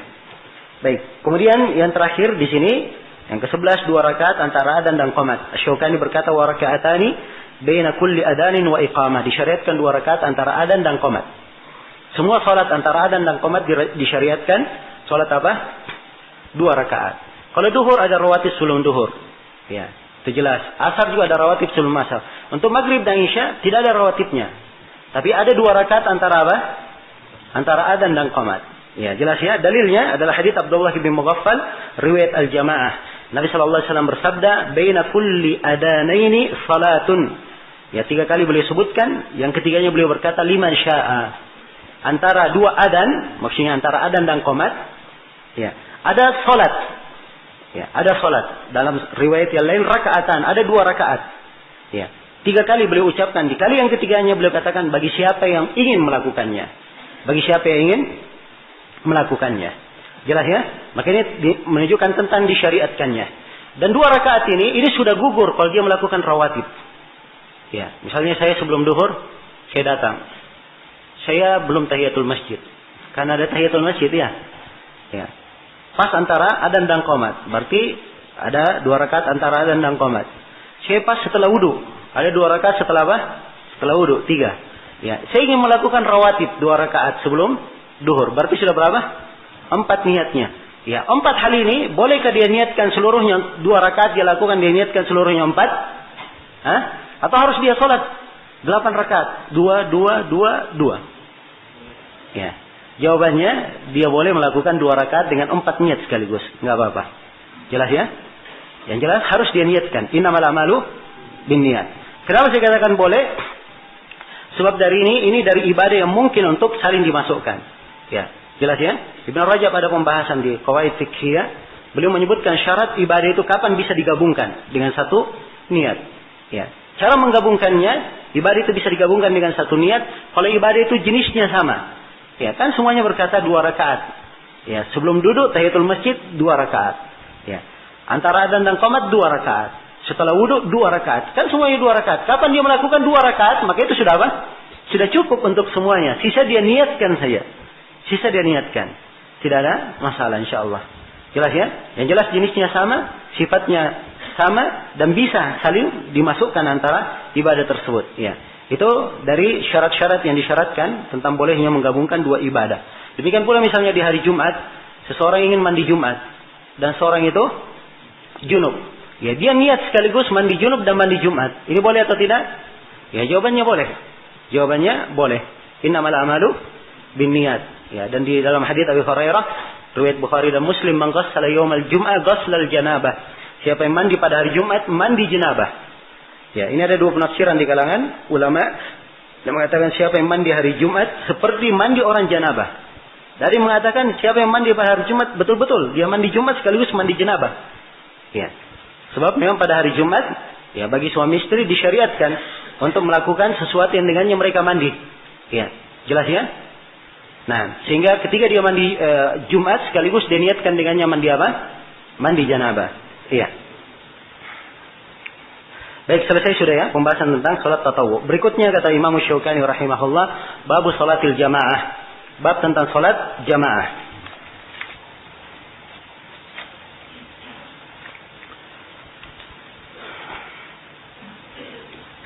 Ya. Sini panjang pembahasan salat jamaah ini. Ada 20 pembahasan yang kita akan uraikan di sini dari ucapan Imam Syaukani. Yang pertama, hukum salat berjamaah. Imam Syaukani berkata, hiya akadu minas sunan. Dia ini lebih penting daripada semua sunnah-sunnah. Ya, jadi salat berjamaah itu menurut Imam Syaukani sunnah yang paling muakkad. Sunnah yang paling muakkad. Ya, ini pendapat Imam Syaukani dan ini memang pendapat ya banyak dari ulama bahwa salat berjamaah itu hukumnya bukan wajib tapi dia adalah sunnah apa? Sunnah muakkadah. Namun pendapat ini adalah pendapat yang lemah. Pendapat ini adalah pendapat yang lemah. Yang benarnya bahwa salat berjamaah hukumnya adalah apa? Hukumnya adalah wajib. Hukumnya adalah wajib. Ya, dalil-dalil tentang wajibnya sangat banyak sekali. Di antaranya hadits Abu Hurairah, riwayat Bukhari dan Muslim. Ya, Nabi sallallahu alaihi wasallam mengancam orang-orang yang tidak melakukan salat berjamaah. Kata beliau, asqalus salati 'alal munafiqin salatul isya wa salatul fajr. Ya, salat yang paling berat terhadap kaum munafikin salat isya dan salat apa? Salat subuh. Ini maksudnya secara berjamaah. Lau ya'lamuna ma fihi ma la atauhuma walau habwan. Andai kata mereka tahu bagaimana keutamaan dalam 2 salat ini, mereka akan mendatangi melakukan 2 salat ini walaupun merangkak. Kemudian Nabi berkata, walaqad hamamtu an amura bis salati fatuqam, thumma amuru rajulan fayusalli bin nas, thumma antaliku ma'i birijalin ma'akum hazmun min hatabin ila qaumin la yashhaduna as-salata wa uhriqa alaihim buyutahum bin nar. Kata Nabi, sungguh saya sangat ingin melakukan sangat ingin memerintah ditegakkan salat. Lalu saya perintah seorang menjadi imam. mengimani manusia. Lalu saya pergi membawa sekelompok lelaki dan mereka membawa kayu bakar. Kemudian kami bakar rumah-rumah orang yang tidak hadir salat berjamaah tersebut. Ya, ini menunjukkan bahwa ini bukan sunnah muakkadah. Kalau sudah sunnah muakkadah, ya Anda sampai ke batasan harus dibakar rumah-rumahnya. Ya, jelas ya. Dan di antara hal yang lebih jelas lagi menunjukkan tentang ini juga adalah kisah Ibnu Ummi Maktum, ya radhiyallahu taala anhu, di dalam hadis yang diriwayatkan oleh Imam Al-Bukhari dan Imam Muslim. Ibnu Ummi Maktum radhiyallahu taala anhu, dan ini juga datang dalam luar Al-Bukhari dan Muslim dengan riwayat yang lebih banyak rinciannya. Ibnu Ummi Maktum radhiyallahu taala anhu datang kepada Nabi sallallahu alaihi wasallam. Ya. Dia berkata, ya Rasulullah, sungguhnya laisa li qa'idun yaquduni. Saya tidak punya orang yang menuntun saya ke masjid. Ya. Nah, dan dalam sebagian riwayat yang lain disebutkan bahwa rumahnya di pelosok Madinah. Ya. Antara rumahnya dan antara masjid Rasulullah itu ada hutan. Ya. Ada hutan, khawatir binatang buas. Ya. Jelas ya? Jadi udurnya perhatikan. Dia buta. Ya. Udur pertama. Udur yang kedua, tidak ada yang menuntunnya ke masjid. Udur yang ketiga, rumahnya sangat jauh. Udur yang keempat, melewati apa? Ya, hutan, khawatir binatang buas. Ya, kira-kira kalau udur ini ada di masa ini, ya, jangan kayak seperti ini yang masjid yang di di ujung jalannya saya, wah ini terlalu jauh masjidnya. Ya, subhanallah. Apakah Ibnu Ummi Maktum dapat keringanan? Ya, Nabi Shallallahu Alaihi Wasallam awalnya memberikan keringanan. Setelah itu dipanggil lagi oleh Nabi Shallallahu Alaihi Wasallam. Nabi bertanya kepadanya, hal tasmaun nida bis salah? Kamu mendengar adzan untuk salat? Dia menjawab, na'am. Kata Nabi, fa'ajib. Kalau begitu jawab panggilan adzan itu. Ya, subhanallah. Disuruh menjawabnya. Ini andai kata tidak menunjukkan kewajiban, maka ini adalah hal yang apa? Ya, hal yang terlalu jauh dari pemahaman. Ya, karena itulah yang benarnya bahwa salat berjamaah itu hukumnya adalah wajib. Di dalamnya terdapat manfaat dan faedah yang luar biasa. Ya, bagi seorang muslim dan bagi kaum muslimin secara umum. Ya, di dalam mengikat kebaikan mereka, menjalin hubungan persaudaraan mereka, dan tetap menjaga syiar-syiar Islam. Banyak sekali keutamaannya. Dan inilah yang dilalaikan oleh banyak masyarakat kita. Ya. Ya, lebih senangnya sholat di rumah. Ya, lebih senang sholat di rumah. Ya, kadang ada yang punya alasan-alasan, ya saya capek, ya baru datang ya dari kerja, ya. Kadang ada yang mengatakan, wah saya sholat di rumah lebih khusyuk saya rasa daripada ke masjid. Ya. Masjid sana banyak orang cerita, kadang ada yang merokok di masjid, ya, dan seterusnya. Nah, tapi ini adalah hal yang keliru.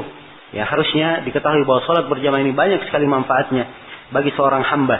Banyak sekali manfaatnya bagi seorang hamba, dan pahalanya tentunya adalah hal yang sangat besar, ya, bagi seorang hamba apabila dia melakukannya. Nah, sholat berjamaah itu pahalanya 2 kali 27 derajat lebih tinggi daripada sholat apa? Sholat sendirian. Sebagaimana yang telah syah dalam hadits riwayat Bukhari dan Muslim dari beberapa orang sahabat. Baik, selesai sudah pembahasan yang pertama tentang hukum sholat berjamaah. Yang benarnya sholat berjamaah hukumnya apa? Ya, hukumnya adalah wajib. Wajib bagi siapa? Bagi kaum lelaki. Ya, adapun kaum perempuan, sholatnya di rumah itu lebih apa? Lebih afdal dan lebih utama. Ya. Jangankan masjid kita, masjid Nabi saja, Nabi masih menganjurkan para perempuan sholat di mana? Sholat di rumah. Sholatukunna fi buyutikunna khairun min sholatikunna apa? Fi masjidikunna. Sholat kalian di rumah kalian itu lebih baik daripada sholat kalian di masjid khusus untuk kalian. Ya. Dan sholat kalian di masjid khusus untuk kalian itu lebih baik daripada sholat di masjidku ini, kata Nabi Sallallahu Alaihi Wasallam. Jelas ya? Maka perempuan itu afdalnya dia sholat di mana? Di rumahnya, di kamarnya. Ya, sholat sendiri itu lebih afdal baginya. Keutamaannya lebih utama. Ya, bahkan lebih utama dari sholat di mana? Di masjid Nabi Sallallahu Alaihi Wasallam. Dan inilah hal yang diberikan kepada kaum perempuan. Ya, diberikan pahala sedemikian rupa. Hendaknya dia bersyukur kepada Allah Subhanahu wa Ta'ala. Nah, tapi kalau kaum perempuan mau keluar ke masjid, tidak boleh dilarang. Ya, sebab Rasulullah bersabda, la tamnau ima Allahi masajid Allah. Jangan kalian melarang hamba-hamba perempuan Allah untuk hadir di masjid-masjid Allah. Ya, tidak boleh dilarang kalau mereka mau keluar. Silakan keluar tapi dengan hijab yang syar'i, dengan menutup aurat. Ya, dengan menutup aurat, tidak memakai wangi-wangian yang bisa menjadi fitnah. Sebab perempuan yang memakai wangi-wangian berlalu di depan laki-laki yang bukan mahramnya, ini Nabi telah berucap ucapan yang sangat keras terhadapnya. Nah, dan ini juga harusnya menjadi pelajaran bagi kaum perempuan, ya, bahwa menutup aurat itu bukan di sholat saja. Ya, begitu mau sholat pakai kerudung, pakai ini, ya, semuanya tertutup. Tapi begitu selesai sholat, ya, jangankan tunggu jangankan di rumahnya, di masjid dia sudah buka, ya, kerudungnya. Ya, kemudian dia keluar tanpa memakai kerudung. Dan ini dari hal yang keliru. Tidak seharusnya ini terjadi pada para perempuan kaum muslimin. Para perempuan kaum muslimin itu mereka telah dimuliakan oleh Allah Subhanahu wa taala dengan hijab yang syar'i. Ya, dijaga kehormatannya, dijaga kebaikannya, dan dijaga jangan sampai mereka menjadi fitnah untuk orang lain. Menjadi fitnah bagi orang lain dan menjadi tunggangan untuk syaitan di dalam menyesatkan manusia-manusia yang lainnya. Ya, wallahul musta'an. Semoga Allah Subhanahu wa taala memperbaiki keadaan para kaum muslimat dari kaum mukminat. Ya. Baik. Kemudian di sini diterangkan yang kedua, pembahasan yang kedua tentang kewajiban atau tentang keutamaan salat berjamaah. Ya. Keutamaan salat berjamaah, ya. Saya sudah terangkan ya sebagian hadits yang menjelaskan bahwa salatnya seseorang itu lebih baik daripada apa? Salatnya secara berjamaah lebih baik 27 kali lipat, 27 kali derajat dari salat apa? Salat sendirian. Itu lebih utama dan lebih afdal.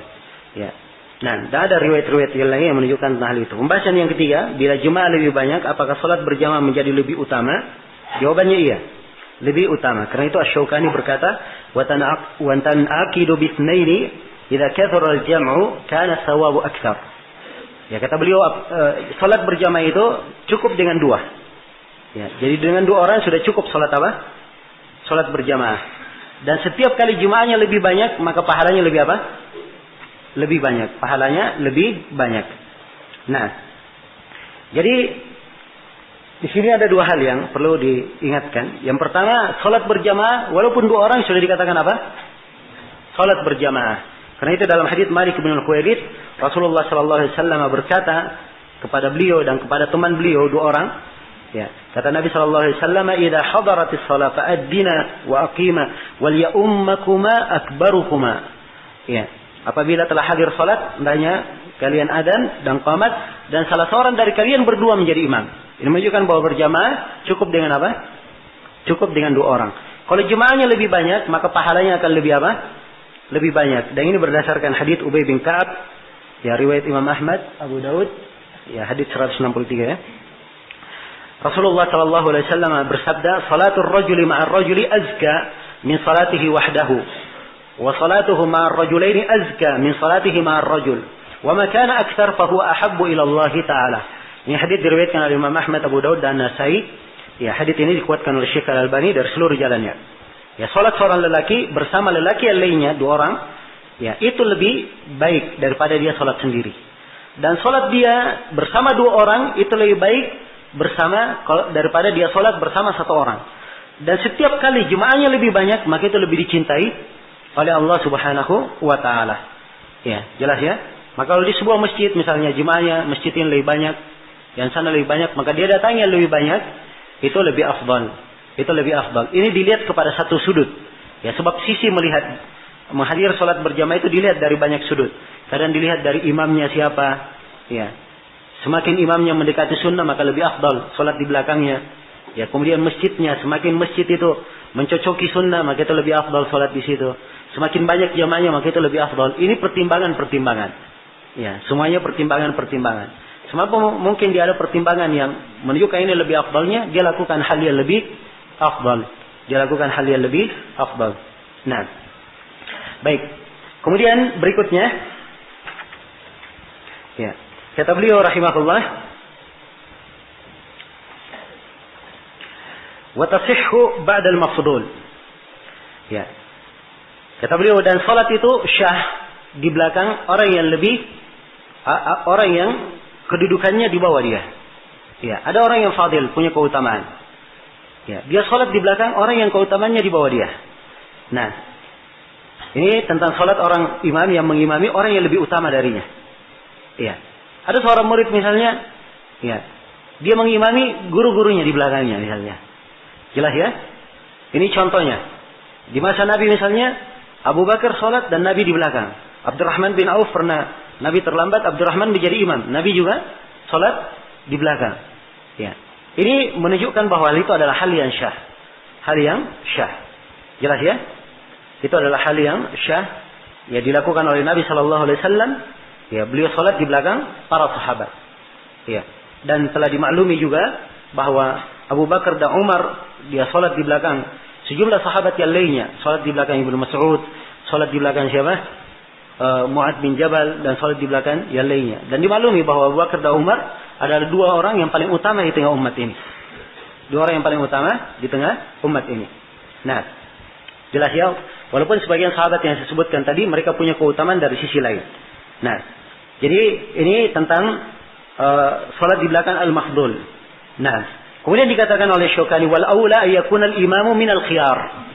Ya, dan sepatasnya imam itu dari imam pilihan. Nah, di sini penjelasan tentang kriteria seorang imam. Nah, ya, beliau mengisyaratkan bahwa imamnya harus yang terpilih. Nah, sisa apa kriteria yang dia memilih di situ? Di bentuk-bentuk mana yang dia pilih? Apakah di bentuk banyaknya hafalannya, kepandaiannya membaca, ya, keahlian fikihnya, kedalaman agamanya, atau bagaimana? Ya, ini sebaiknya kita lihat hadits-hadits Rasulullah dalam hal ini. Ada hadits Abu Sa'id diriwayatkan oleh Imam Muslim. Ya. Idza kanu thalathatan falyummahum ahaduhum wa ahaqquhum bil imama aqra'uhum. Apabila mereka 3 orang, maka hendaknya salah seorang dari mereka menjadi apa? Menjadi imam. Dan salah seorang yang paling berhak di antara mereka yang paling menjadi imam adalah apa? Orang yang paling pandainya membaca Al-Quran. Orang yang pandai-pandainya apa? Membaca Al-Quran. Jadi semakin dia lebih pandai membaca Al-Quran, ya, maka itu semakin baik dan semakin apa? Semakin afdal. Ya. Dan dimaklumi orang yang pandai membaca Al-Quran itu beraneka ragam kriterianya. Ada yang pandai membaca Al-Quran, harokatnya, makhrajnya semua, masya Allah bagus. Ya. Nah, ini pandai membaca Al-Quran. Ya. Dan kalau dia sesuai, ya, panjang pendeknya, maka ini lebih pandai lagi. Ya. Kalau panjang pendeknya sesuai, persis dalam panjang pendeknya. Sebab Nabi SAW mengajarkan Al-Quran, beliau mengajarkannya kepada para sahabat dengan bacaan yang semuanya terarah, tidak begini dan tidak bercampur. Ini panjangnya, ini panjangnya, ini pendekkan. Karena itu periwayatan Al-Quran semuanya dengan aturan yang jelas, dengan aturan yang jelas. Ya, kalau di bacaan yang kita baca misalnya, ya, dari jalan Hafs, dari Asim. Ya, itu dimaklumi bahwa, ya, di dalam membacanya kita ada dua periwayatan. Ya, ada dari jalan Syatibiyah dan ada dari jalan Thayyibatun Nashr, atau dikenal dengan bahasa lain, ada yang dari jalan Mat Munfasil dan ada yang dengan jalan Qasr Al-Munfasil. Ya. Jadi ada yang dipanjangkan, ada yang dipendekkan. Ya, dan ini semuanya ada aturan-aturannya. Ada aturan-aturannya. Berbeda dua riwayat, ada perbedaannya dari sekitar 21 sisi. Perbedaan di dalam membacanya. Jelas ya? Maka semakin seorang itu dia lebih pandai membaca, maka itu lebih didahulukan. Yang lebih didahulukan. Ya. Jelas sampai sini? Ya. Tentunya para sahabat semuanya mengambil Al-Quran dari siapa? Dari Nabi. Tapi ada yang didahulukan di antara para sahabat. Seperti Ibnu Mas'ud, Mu'ad bin Jabal, ya, Ubay bin Ka'ab. Demikian pula ada Salim, ya, atau Hudzaifah. Ya, apa Salim maula siapa begitu saya lupa. Ini dari sahabat yang memang dikenal, ya, dan dipuji oleh Nabi Shallallahu Alaihi Wasallam. Diperintah mengambil Al-Quran darinya, mengambil Al-Quran darinya. Sebab mereka semuanya membaca Al-Quran kepada Rasulullah sebagaimana yang diturunkan, persis semua bacaannya. Jelas ya? Baik. Ya, dan bacaan yang kita baca itu bersumber kepada Utsman bin Affan, Mu'adz bin Jabal, Ubay bin Ka'ab, ya, dan juga dari Ibnu Mas'ud radhiyallahu ta'ala anhum jami'an. Ya, ini hadits ya, satu hadits. Ada hadits yang lain, hadits Uqbah bin Amr. Ya. Beliau berkata, ya ummul qaum aqra'uhum, Rasulullah bersabda, ya ummul qaum aqra'uhum li kitabillah. Ya, menjadi imam bagi satu kaum yang paling pandainya membaca Al-Quran. Itu yang pertama. Fa in kanu fil qiraati sawa fa a'lamuhum bis sunnah. Kalau dalam qiraah semuanya sama, maka ada kriteria yang kedua. Siapa yang paling paham, paling mengetahui sunnah. Ya, paling mengetahui sunnah. Jelas ya? Paling mengetahui sunnah ini masuk di dalamnya. Paling faqih, paling paham fikih. Ya, paling banyak pemahaman agamanya. Jelas ya? Nah, ini yang didahulukan. Kemudian setelah itu, fa in kanu fis sunnati sawa fa aqdamuhum hijratan. Kalau dalam sunnah sama, maka dilihat siapa yang paling dahulu hijrahnya. Ya, ini kalau mereka pernah hijrah. Fa in kanu fil hijrati sawa fa aqdamuhum sinnan. Kalau dalam hijrah sama, maka dilihat umurnya siapa yang paling tua. Umurnya siapa yang paling tua. Jelas ya? Ini 4 kriteria disebutkan. Nah, dan di sini disebutkan hijrah, sebagian para ulama mengambil makna dilihat yang mana yang paling bertakwa dari keduanya. Sebab hijrah adalah bagian dari apa? Dari amalan. Bagian dari amalan. Ya. Kemudian di sini diberikan ketentuan dalam hadits Uqbah bin Amir, wala ya'ummur rajulur rajula fi sultanihi. Ya. Dan jangan seorang lelaki itu mengimami orang lain di bawah sultannya, di bawah kekuasaannya. Ya, jadi kalau misalnya ada yang bertamu di rumah orang, tidak boleh dia jadi imam di situ. Tuan rumah yang menjadi apa? Menjadi imam. Kecuali kalau dia dipersilahkan oleh siapa? Tuan rumah. Demikian pula di masjid-masjidnya ada imam tetapnya, maka imam tetap ini masjid ini di bawah sultannya. Ya, tidak boleh ada yang melakukan apa namanya? Ya, mengimami di masjid itu kecuali dia. Kecuali imam tetap itu. Kecuali kalau imam tetapnya telah mewakilkan, telah mempersilahkan, atau imam tetapnya ada udzur, tidak ada masalah digantikan.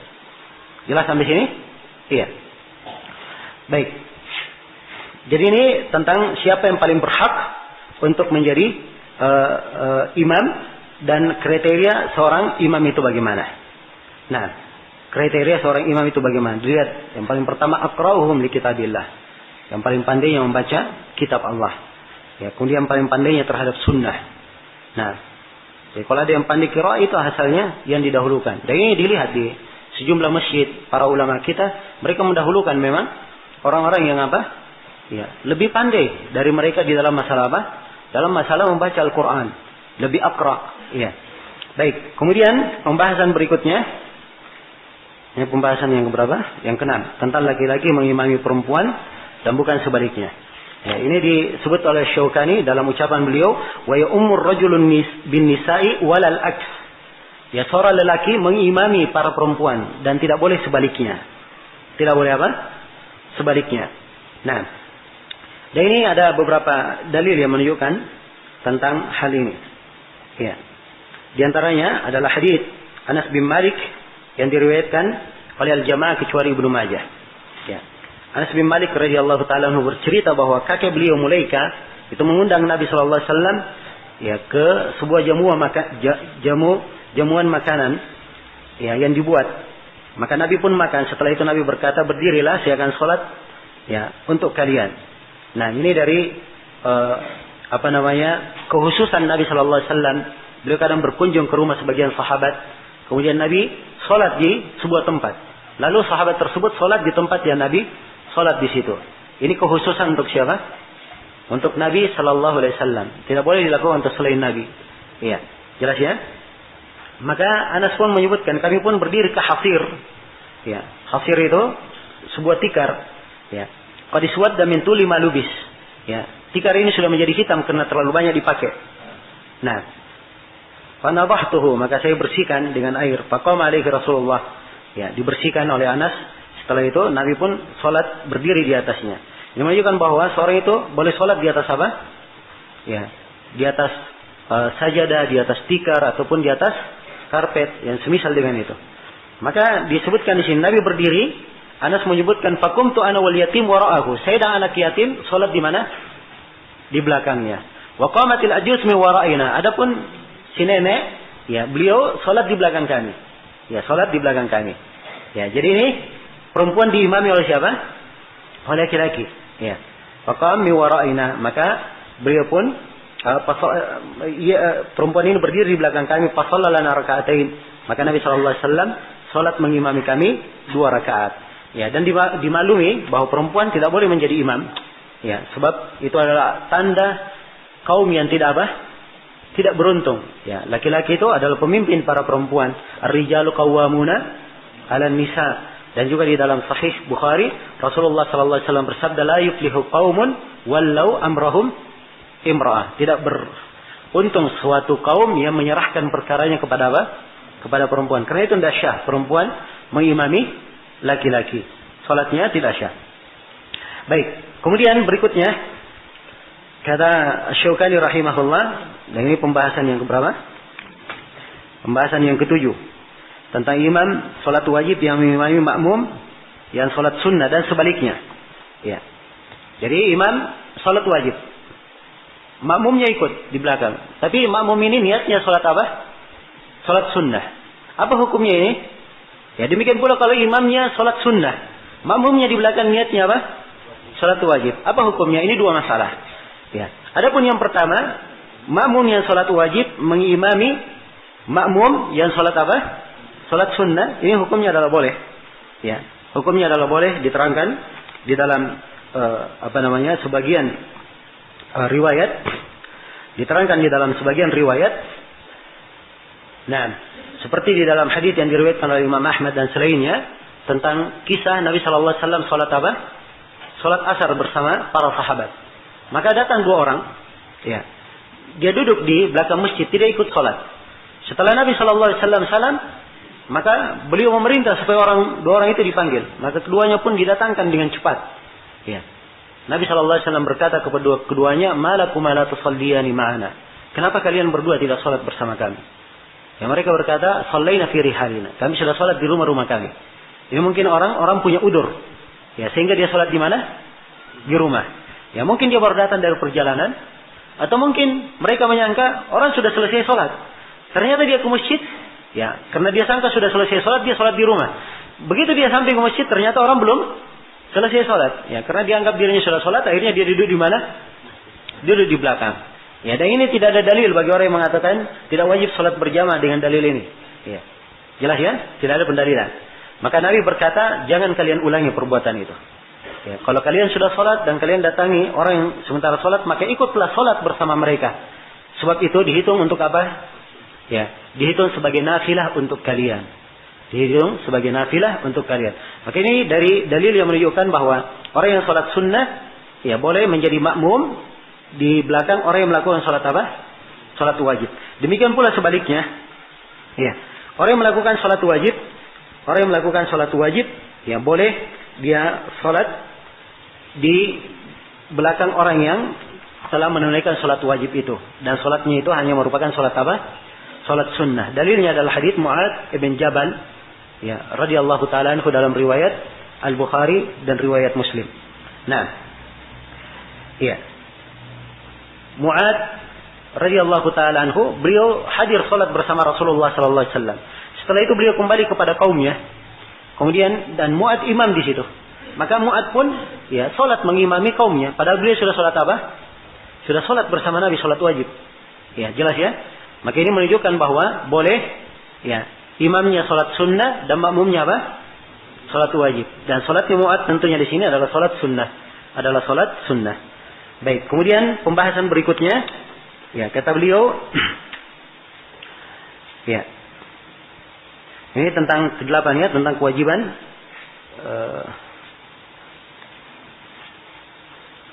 kewajiban mengikuti imam ya terhadap hal yang tidak membatalkan salat, tentang wajibnya mengikuti imam. Baik, kata Syaukani rahimahullah, wa tajibu al-mutaba'ah fi ghairi mubtil, dan wajib mengikuti imam pada perkara yang tidak membatalkan salat. Ya, mengikuti imam itu adalah hal yang sangat disyariatkan. Ya, dan wajib untuk dilakukan, dan diterangkan dalam sejumlah riwayat sabda Nabi sallallahu alaihi wasallam, "Innama ju'ila al-imamu apa? Yutamma bih." Sungguhnya imam itu dijadikan untuk diikuti. Ya, sungguhnya imam itu dijadikan untuk diikuti. Nah, ini banyak hadits ya menjelaskan mana-mana yang semisal dengan ini. Iya. Jadi imam asalnya diikuti, tapi diikuti pada hal yang tidak membatalkan salat. Ya, pada hal yang tidak apa?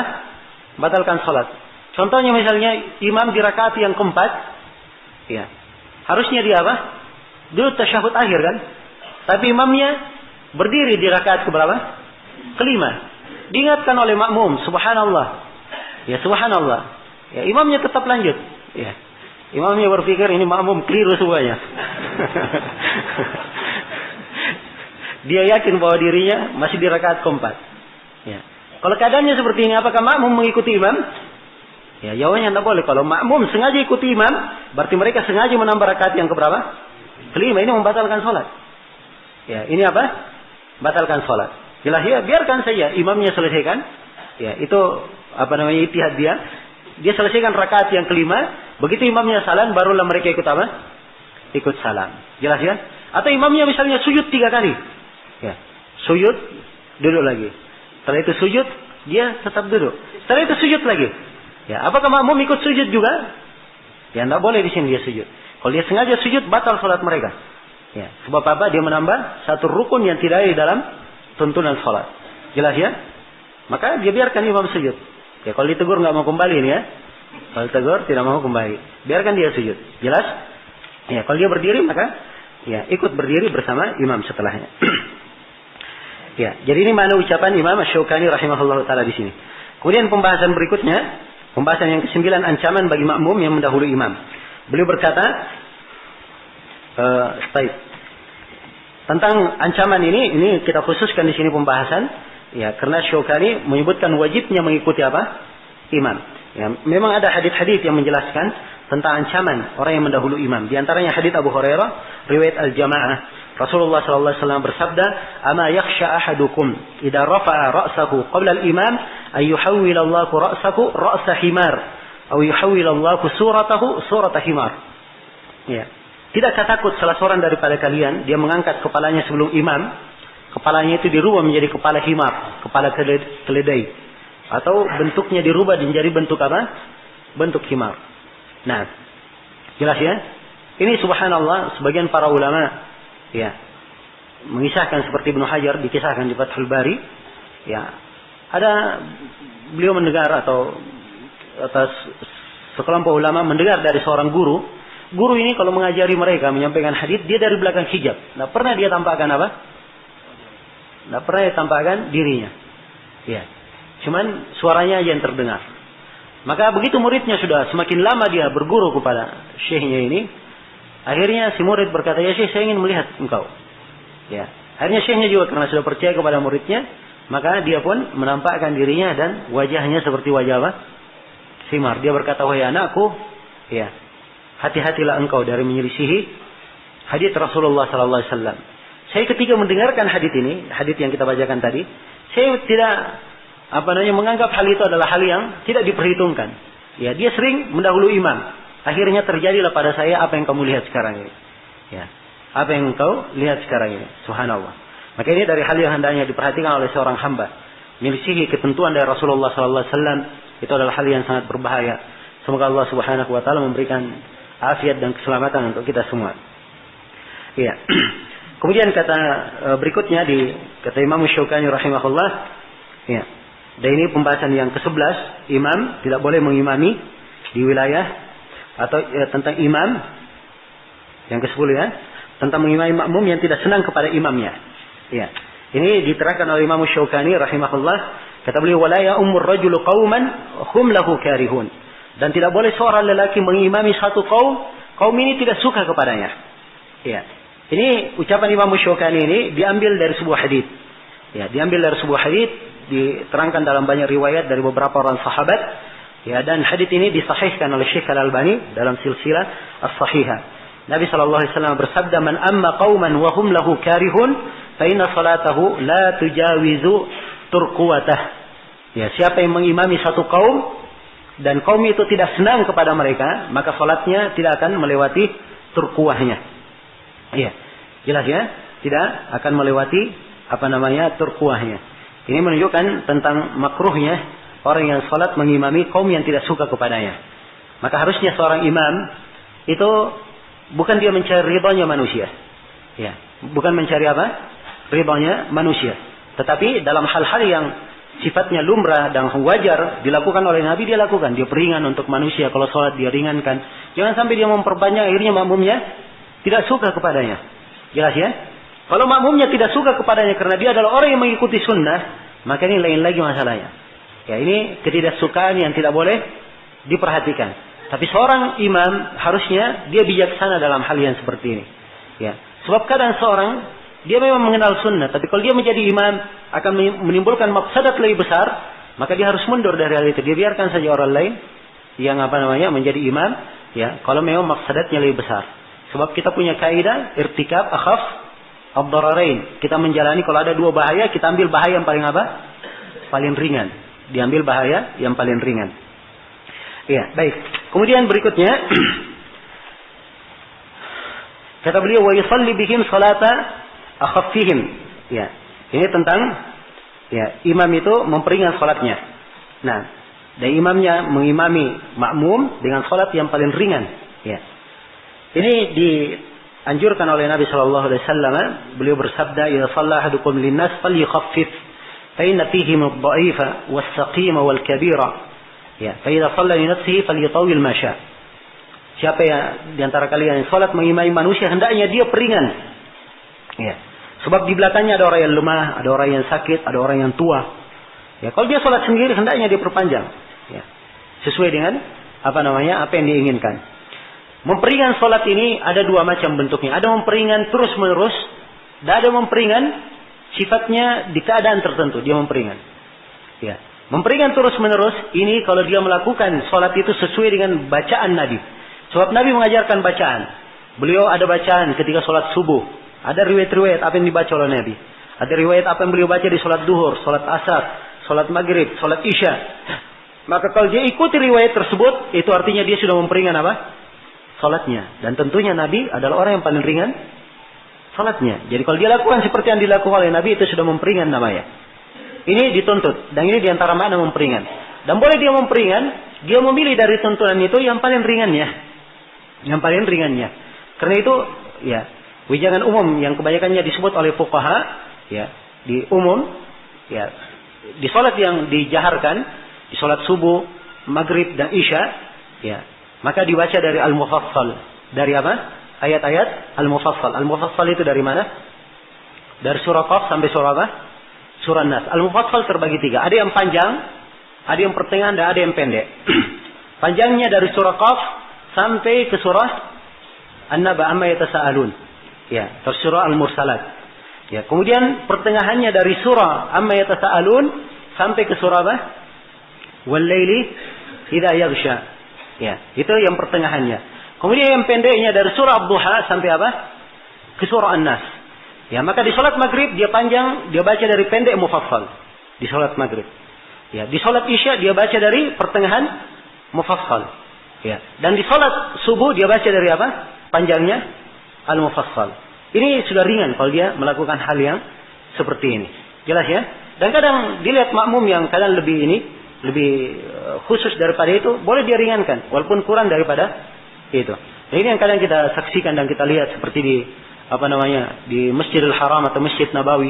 Imam-imamnya rata-rata di waktu-waktu salat mereka ya memperingan salat. Sebab memang kebanyakan ya orang yang hadir ya, apalagi di kondisi berkumpulnya banyak manusia, ini banyak keadaan-keadaan yang sulit terjadi pada sebagian manusia. Karena itu memperingan adalah hal yang hal yang wajar. Ya, karena itu dari kewajiban seorang imam, dia tidak memikirkan dirinya, tapi dia harus pandai melihat kondisi para makmumnya, kondisi jamaahnya. Kalau ada jemaahnya yang sakit, dia tahu, dia lihat, ya, dia kenal. Ya, kalau ada makmumnya yang kurang senang, dia bisa dekati, dia terangkan, dia jelaskan. Ya, kalau dia ada sunnah yang ingin dia hidupkan, dia sampaikan kepada makmum supaya jangan dia lakukan sunnah tersebut, makmum mengingkarinya. Ya, makmum mengingkarinya. Dan ini termasuk fikih hendaknya dijaga oleh salafiyun. Ya, jangan karena ingin menghidupkan sunnah, ya, akhirnya dia membuat ribut di tengah masyarakat. Ya, tidak boleh seperti itu. Nah, saya ingin menyebutkan sebuah faedah. Ya, Syekhuna Syekh Shalal Fauzan pernah ditanya. Ya, pertanyaannya begini.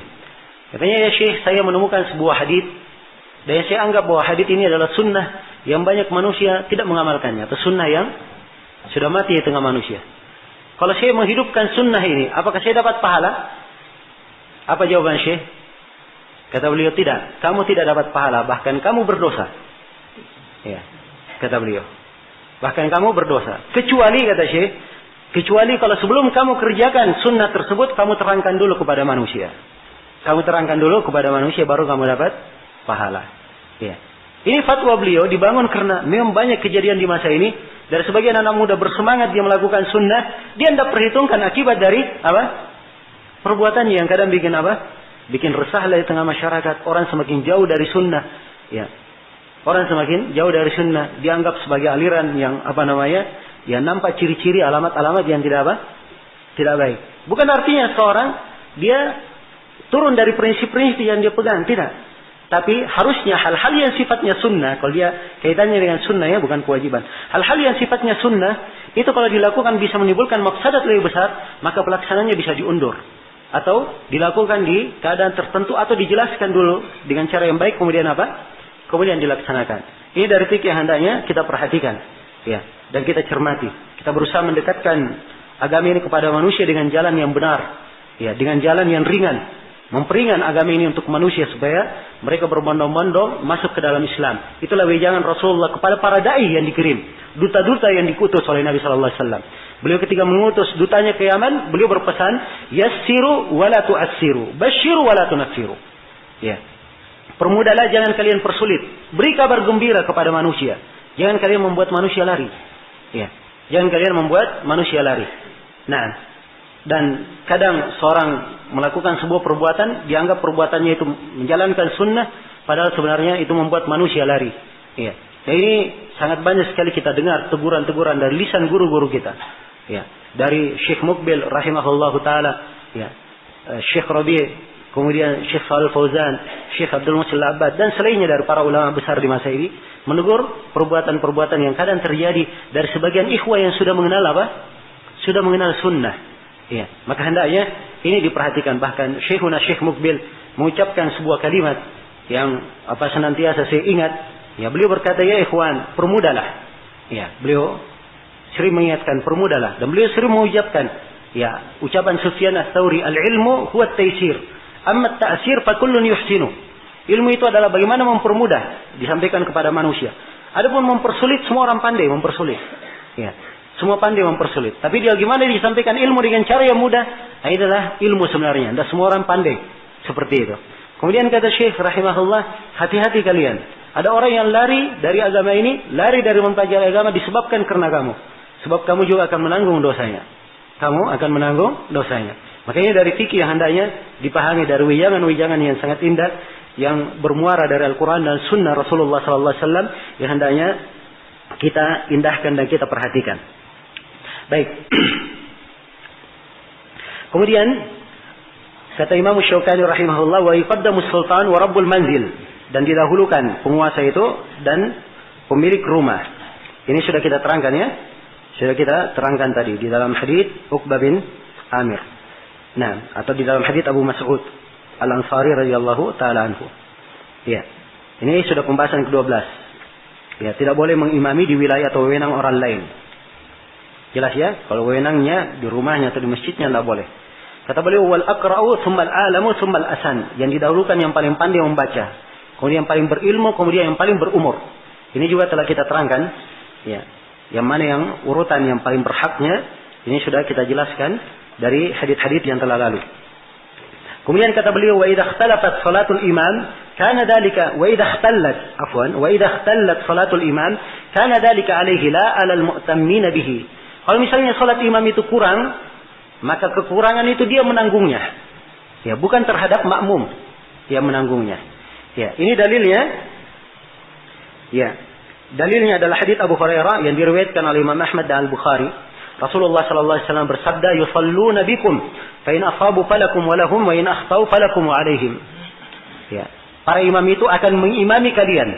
Kalau mereka benar salatnya, pahalanya untuk kalian dan untuk mereka. Kalau mereka salah salatnya, pahalanya untuk kalian, dosanya ditanggung oleh apa? Oleh mereka. Jelas ya? Nah, kemudian kata beliau, ya, ini sekarang beliau terangkan tentang bagaimana di dalam etika berjamaahnya. Di dalam etika berjamaahnya. Ya. Ini di pembahasan yang ke-15, posisi makmum laki-laki bersama imam. Ya, kata Syaukani, wa mauqifuhum khalfahu illa al-wahida fa an yaminihi. Ya, dan kedudukan para makmum di belakang imam. Kedudukan makmum di mana? Di belakang imam. Ini saya sudah bacakan tadi dari hadits siapa? Anas bin Malik. Jadi Anas bin Malik sholat, beliau dan ada anak yatim, Rasulullah mengimami. Ya, dan ada seorang perempuan, kakeknya, neneknya Mulaikah. Ya. Rasulullah di depan, Anas dan anak yatim di belakang Rasulullah, dan perempuan di mana? Di belakang. Ya, demikian. Asalnya shaf lelaki di belakang. Kecuali kalau makmumnya cuma satu. Letaknya di mana kalau makmumnya satu? Ya, letaknya di sebelah kanannya. Letaknya di sebelah kanannya. Ya, demikian. Ini diterangkan dalam banyak hadits, dalam hadits Ibnu Abbas, dalam hadits Ibnu Mas'ud, ya, dan selainnya diterangkan, ya, bahwa juga di dalam hadits Jabir diterangkan, ya, bahwa kedudukan makmum kalau dia sendiri di sebelah mana? Di sebelah kanan. Bahkan Ibnu Abbas, ya, dan Jabir dia sholat bersama Nabi Shallallahu Alaihi Wasallam, ya, di sebelah kirinya, maka Nabi memindahkannya ke sebelah mana? Sebelah kanan. Ini menunjukkan wajibnya, ya, berada di sebelah kanan. Nah, tapi bukan membatalkan sholat, ya. Kalau dia di sebelah kiri sholatnya syah, tapi kalau dia sengaja maka itu dia berdosa. Jelas ya? Dia berdosa. Maka dipindahkan oleh Nabi ke sebelah mana? Kanannya. Andai kata bukan wajib, maka Anda perlu melakukan gerakan. Asalnya dalam sholat tidak ada gerakan. Iya. Kemudian berikutnya, nah, pembahasan yang ke-16 tentang posisi imam perempuan terhadap sesama perempuan. Ya.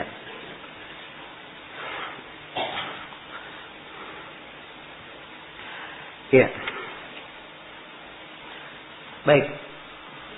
Kalau misalnya imam dia sholat sendiri dan makmumnya sendiri juga perempuan. Perempuan di mana?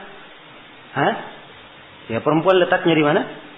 Dia di belakang. Ya, karena itu dalam sebuah riwayat yang lain, ya, sebagian sahabat sholat bersama Nabi, dia di sebelah kanan Nabi dan perempuan berada di mana? Berada di belakangnya.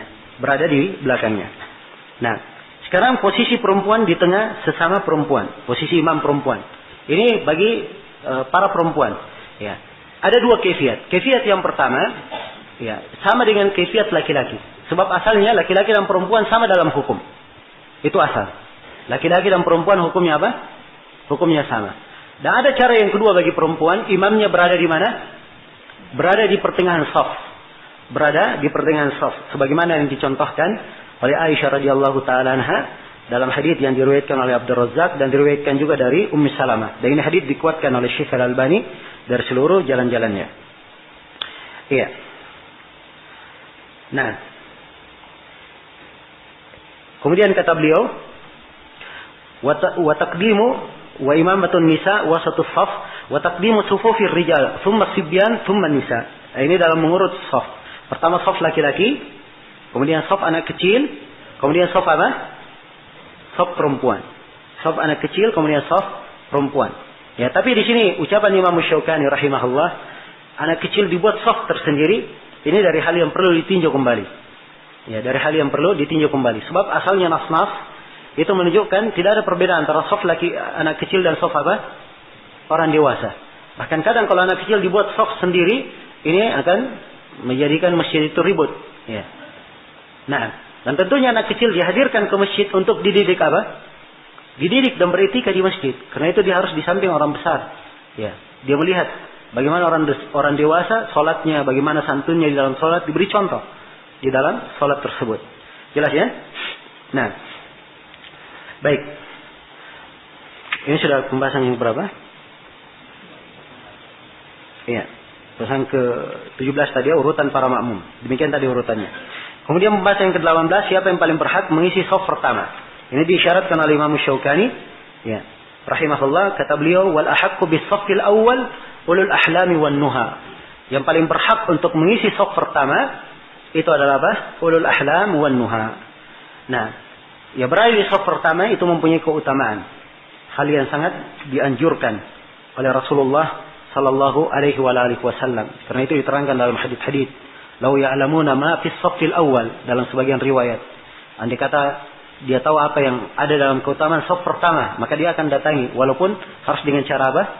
Berdesak-desakan dan diundi untuk masuk di situ. Karena keutamaan shaf pertama ini. Maka yang paling berhak di shaf pertama ini adalah ulul ahlami wan nuha. Ya, orang yang sudah balik dan dia ulun nuha, orang yang berilmu, punya apa? punya ilmu dan punya akal. Itu yang didahulukan. Yang berada di belakang imam. Ya. Dan ada hadis-hadis yang menjelaskan tentang hal ini dari Rasulullah sallallahu alaihi wasallam. Di antaranya hadis Abu Mas'ud Al-Ansari riwayat Muslim, ya Rasulullah sallallahu alaihi wasallam bersabda, liyaliyani minkum ulul ahlami wan nuha, thumma alladhina yalunahum, thumma alladhina yalunahum. Hendaknya berada di belakang saya di antara kalian ulul ahlami wan nuha. Ya, kemudian setelah mereka, kemudian setelah mereka. Ya, mana ulul ahlami wan nuha di belakang ini ada dua penafsiran. Penafsiran yang pertama, ya ulul ahlami wan nuha yaitu bersegera datang ke masjid supaya dia berada di saf apa? Saf pertama, menduduki saf pertama. Ini pemahaman yang pertama. Pemahaman yang kedua, kalau misalnya ya ada saling sudah menunggu jamaah, maka ada ulul ahlami wan nuha di situ yang berada di situ, maka harusnya dia lebih didahulukan ke depan. Dia lebih didahulukan apa? Ke depan. Karena itu sebagian sahabat pernah dia salat, ya. Kemudian dia tarik orang di depannya, kemudian dia maju ke depan. Dia maju ke depan. Ya, dan ini dari perbuatan sahabat ini menunjukkan bahwa ya, orang yang punya kelebihan ilmu, dia harusnya lebih berhak untuk berada di mana? Di depan. Nah, jadi itu dua penafsiran di dalam menafsirkan hal ini, dalam memahami hal ini. Kemudian berikutnya pembahasan yang ke-19 ya tentang hukum meluruskan shaf.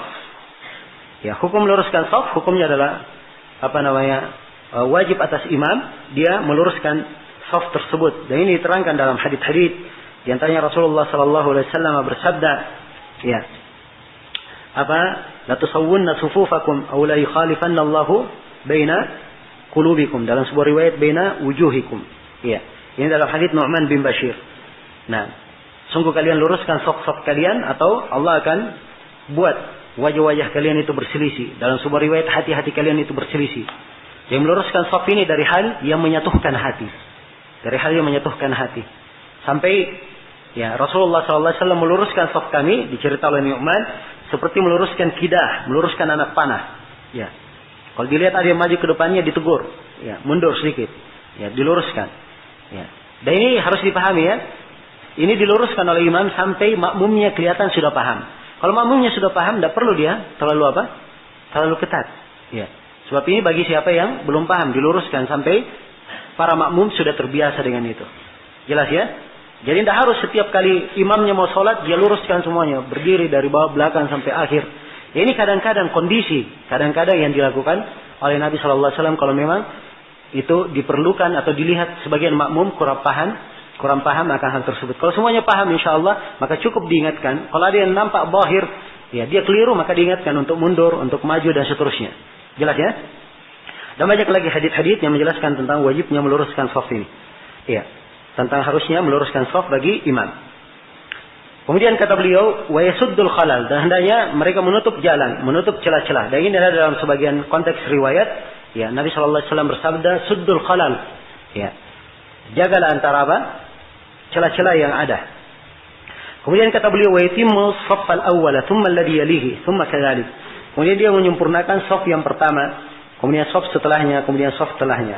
Ya, kalau ada beberapa shaf yang pertamanya yang kosong, dia harusnya maju ke depan, ya, memenuhi shaf-shaf tersebut.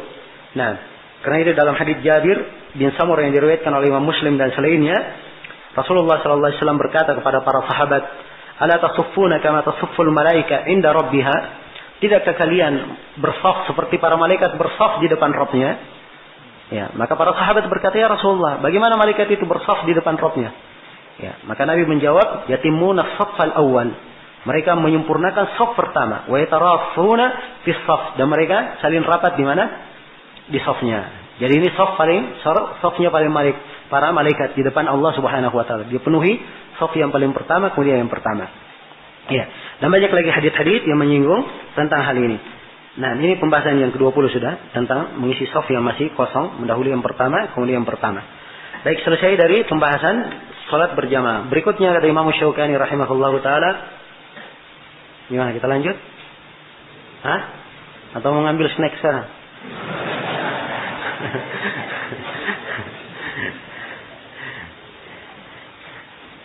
Ya, ini sujud sahwi ya. Sujud sahwi. Allah. Jumat. Ya. Insya Allah kita bisa kejar target malamnya insya Allah. Baik, sujud sahwi. Ya, tidak apa-apa insya Allah. Sujud sahwi kita undur setelah sholat maghrib. Saya khawatir kalau saya bahas sekarang nanti kita selesai jam 6:04. Ya, padahal jam 6 itu sudah mepet untuk antum. Baik, saya kira cukup dulu untuk sementara. Insyaallah taala kita sambung setelah salat maghrib. Subhanakallahumma bihamdik, asyhadu an la ilaha illa anta, astaghfiruka wa atubu ilaik. Walhamdulillahi rabbil alamin.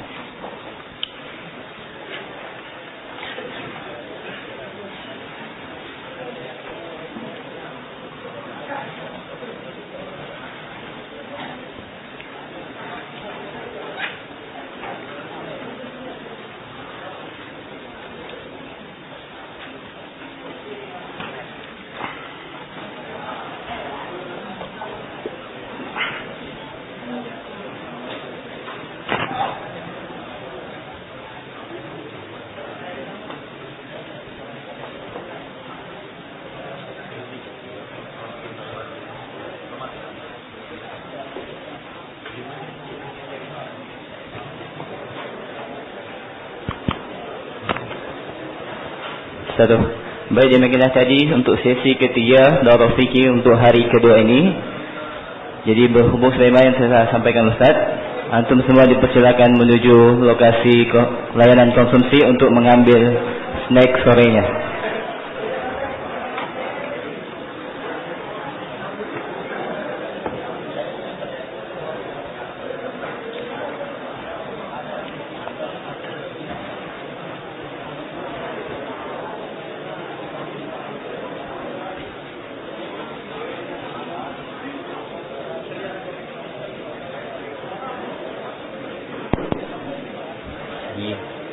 Dan kami ingatkan kepada seluruh peserta daurah untuk setiap jam istirahat yang dibagikan makanan, mohon tidak makan di dalam masjid.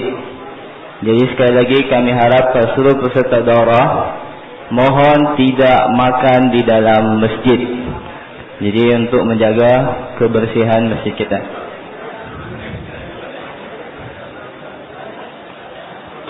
Dan kami juga mengingatkan bagi seluruh peserta daurah untuk memperhatikan tata tertib ketika berada di kamar mandi. Jadi mohon tidak membuang sisa-sisa pasta gigi atau shampoo-nya di kamar mandi.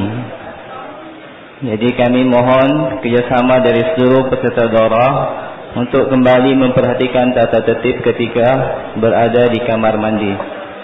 Demikian penyampaian daripada kami. Jazakumullah khairan atas perhatiannya. Assalamualaikum warahmatullahi wabarakatuh.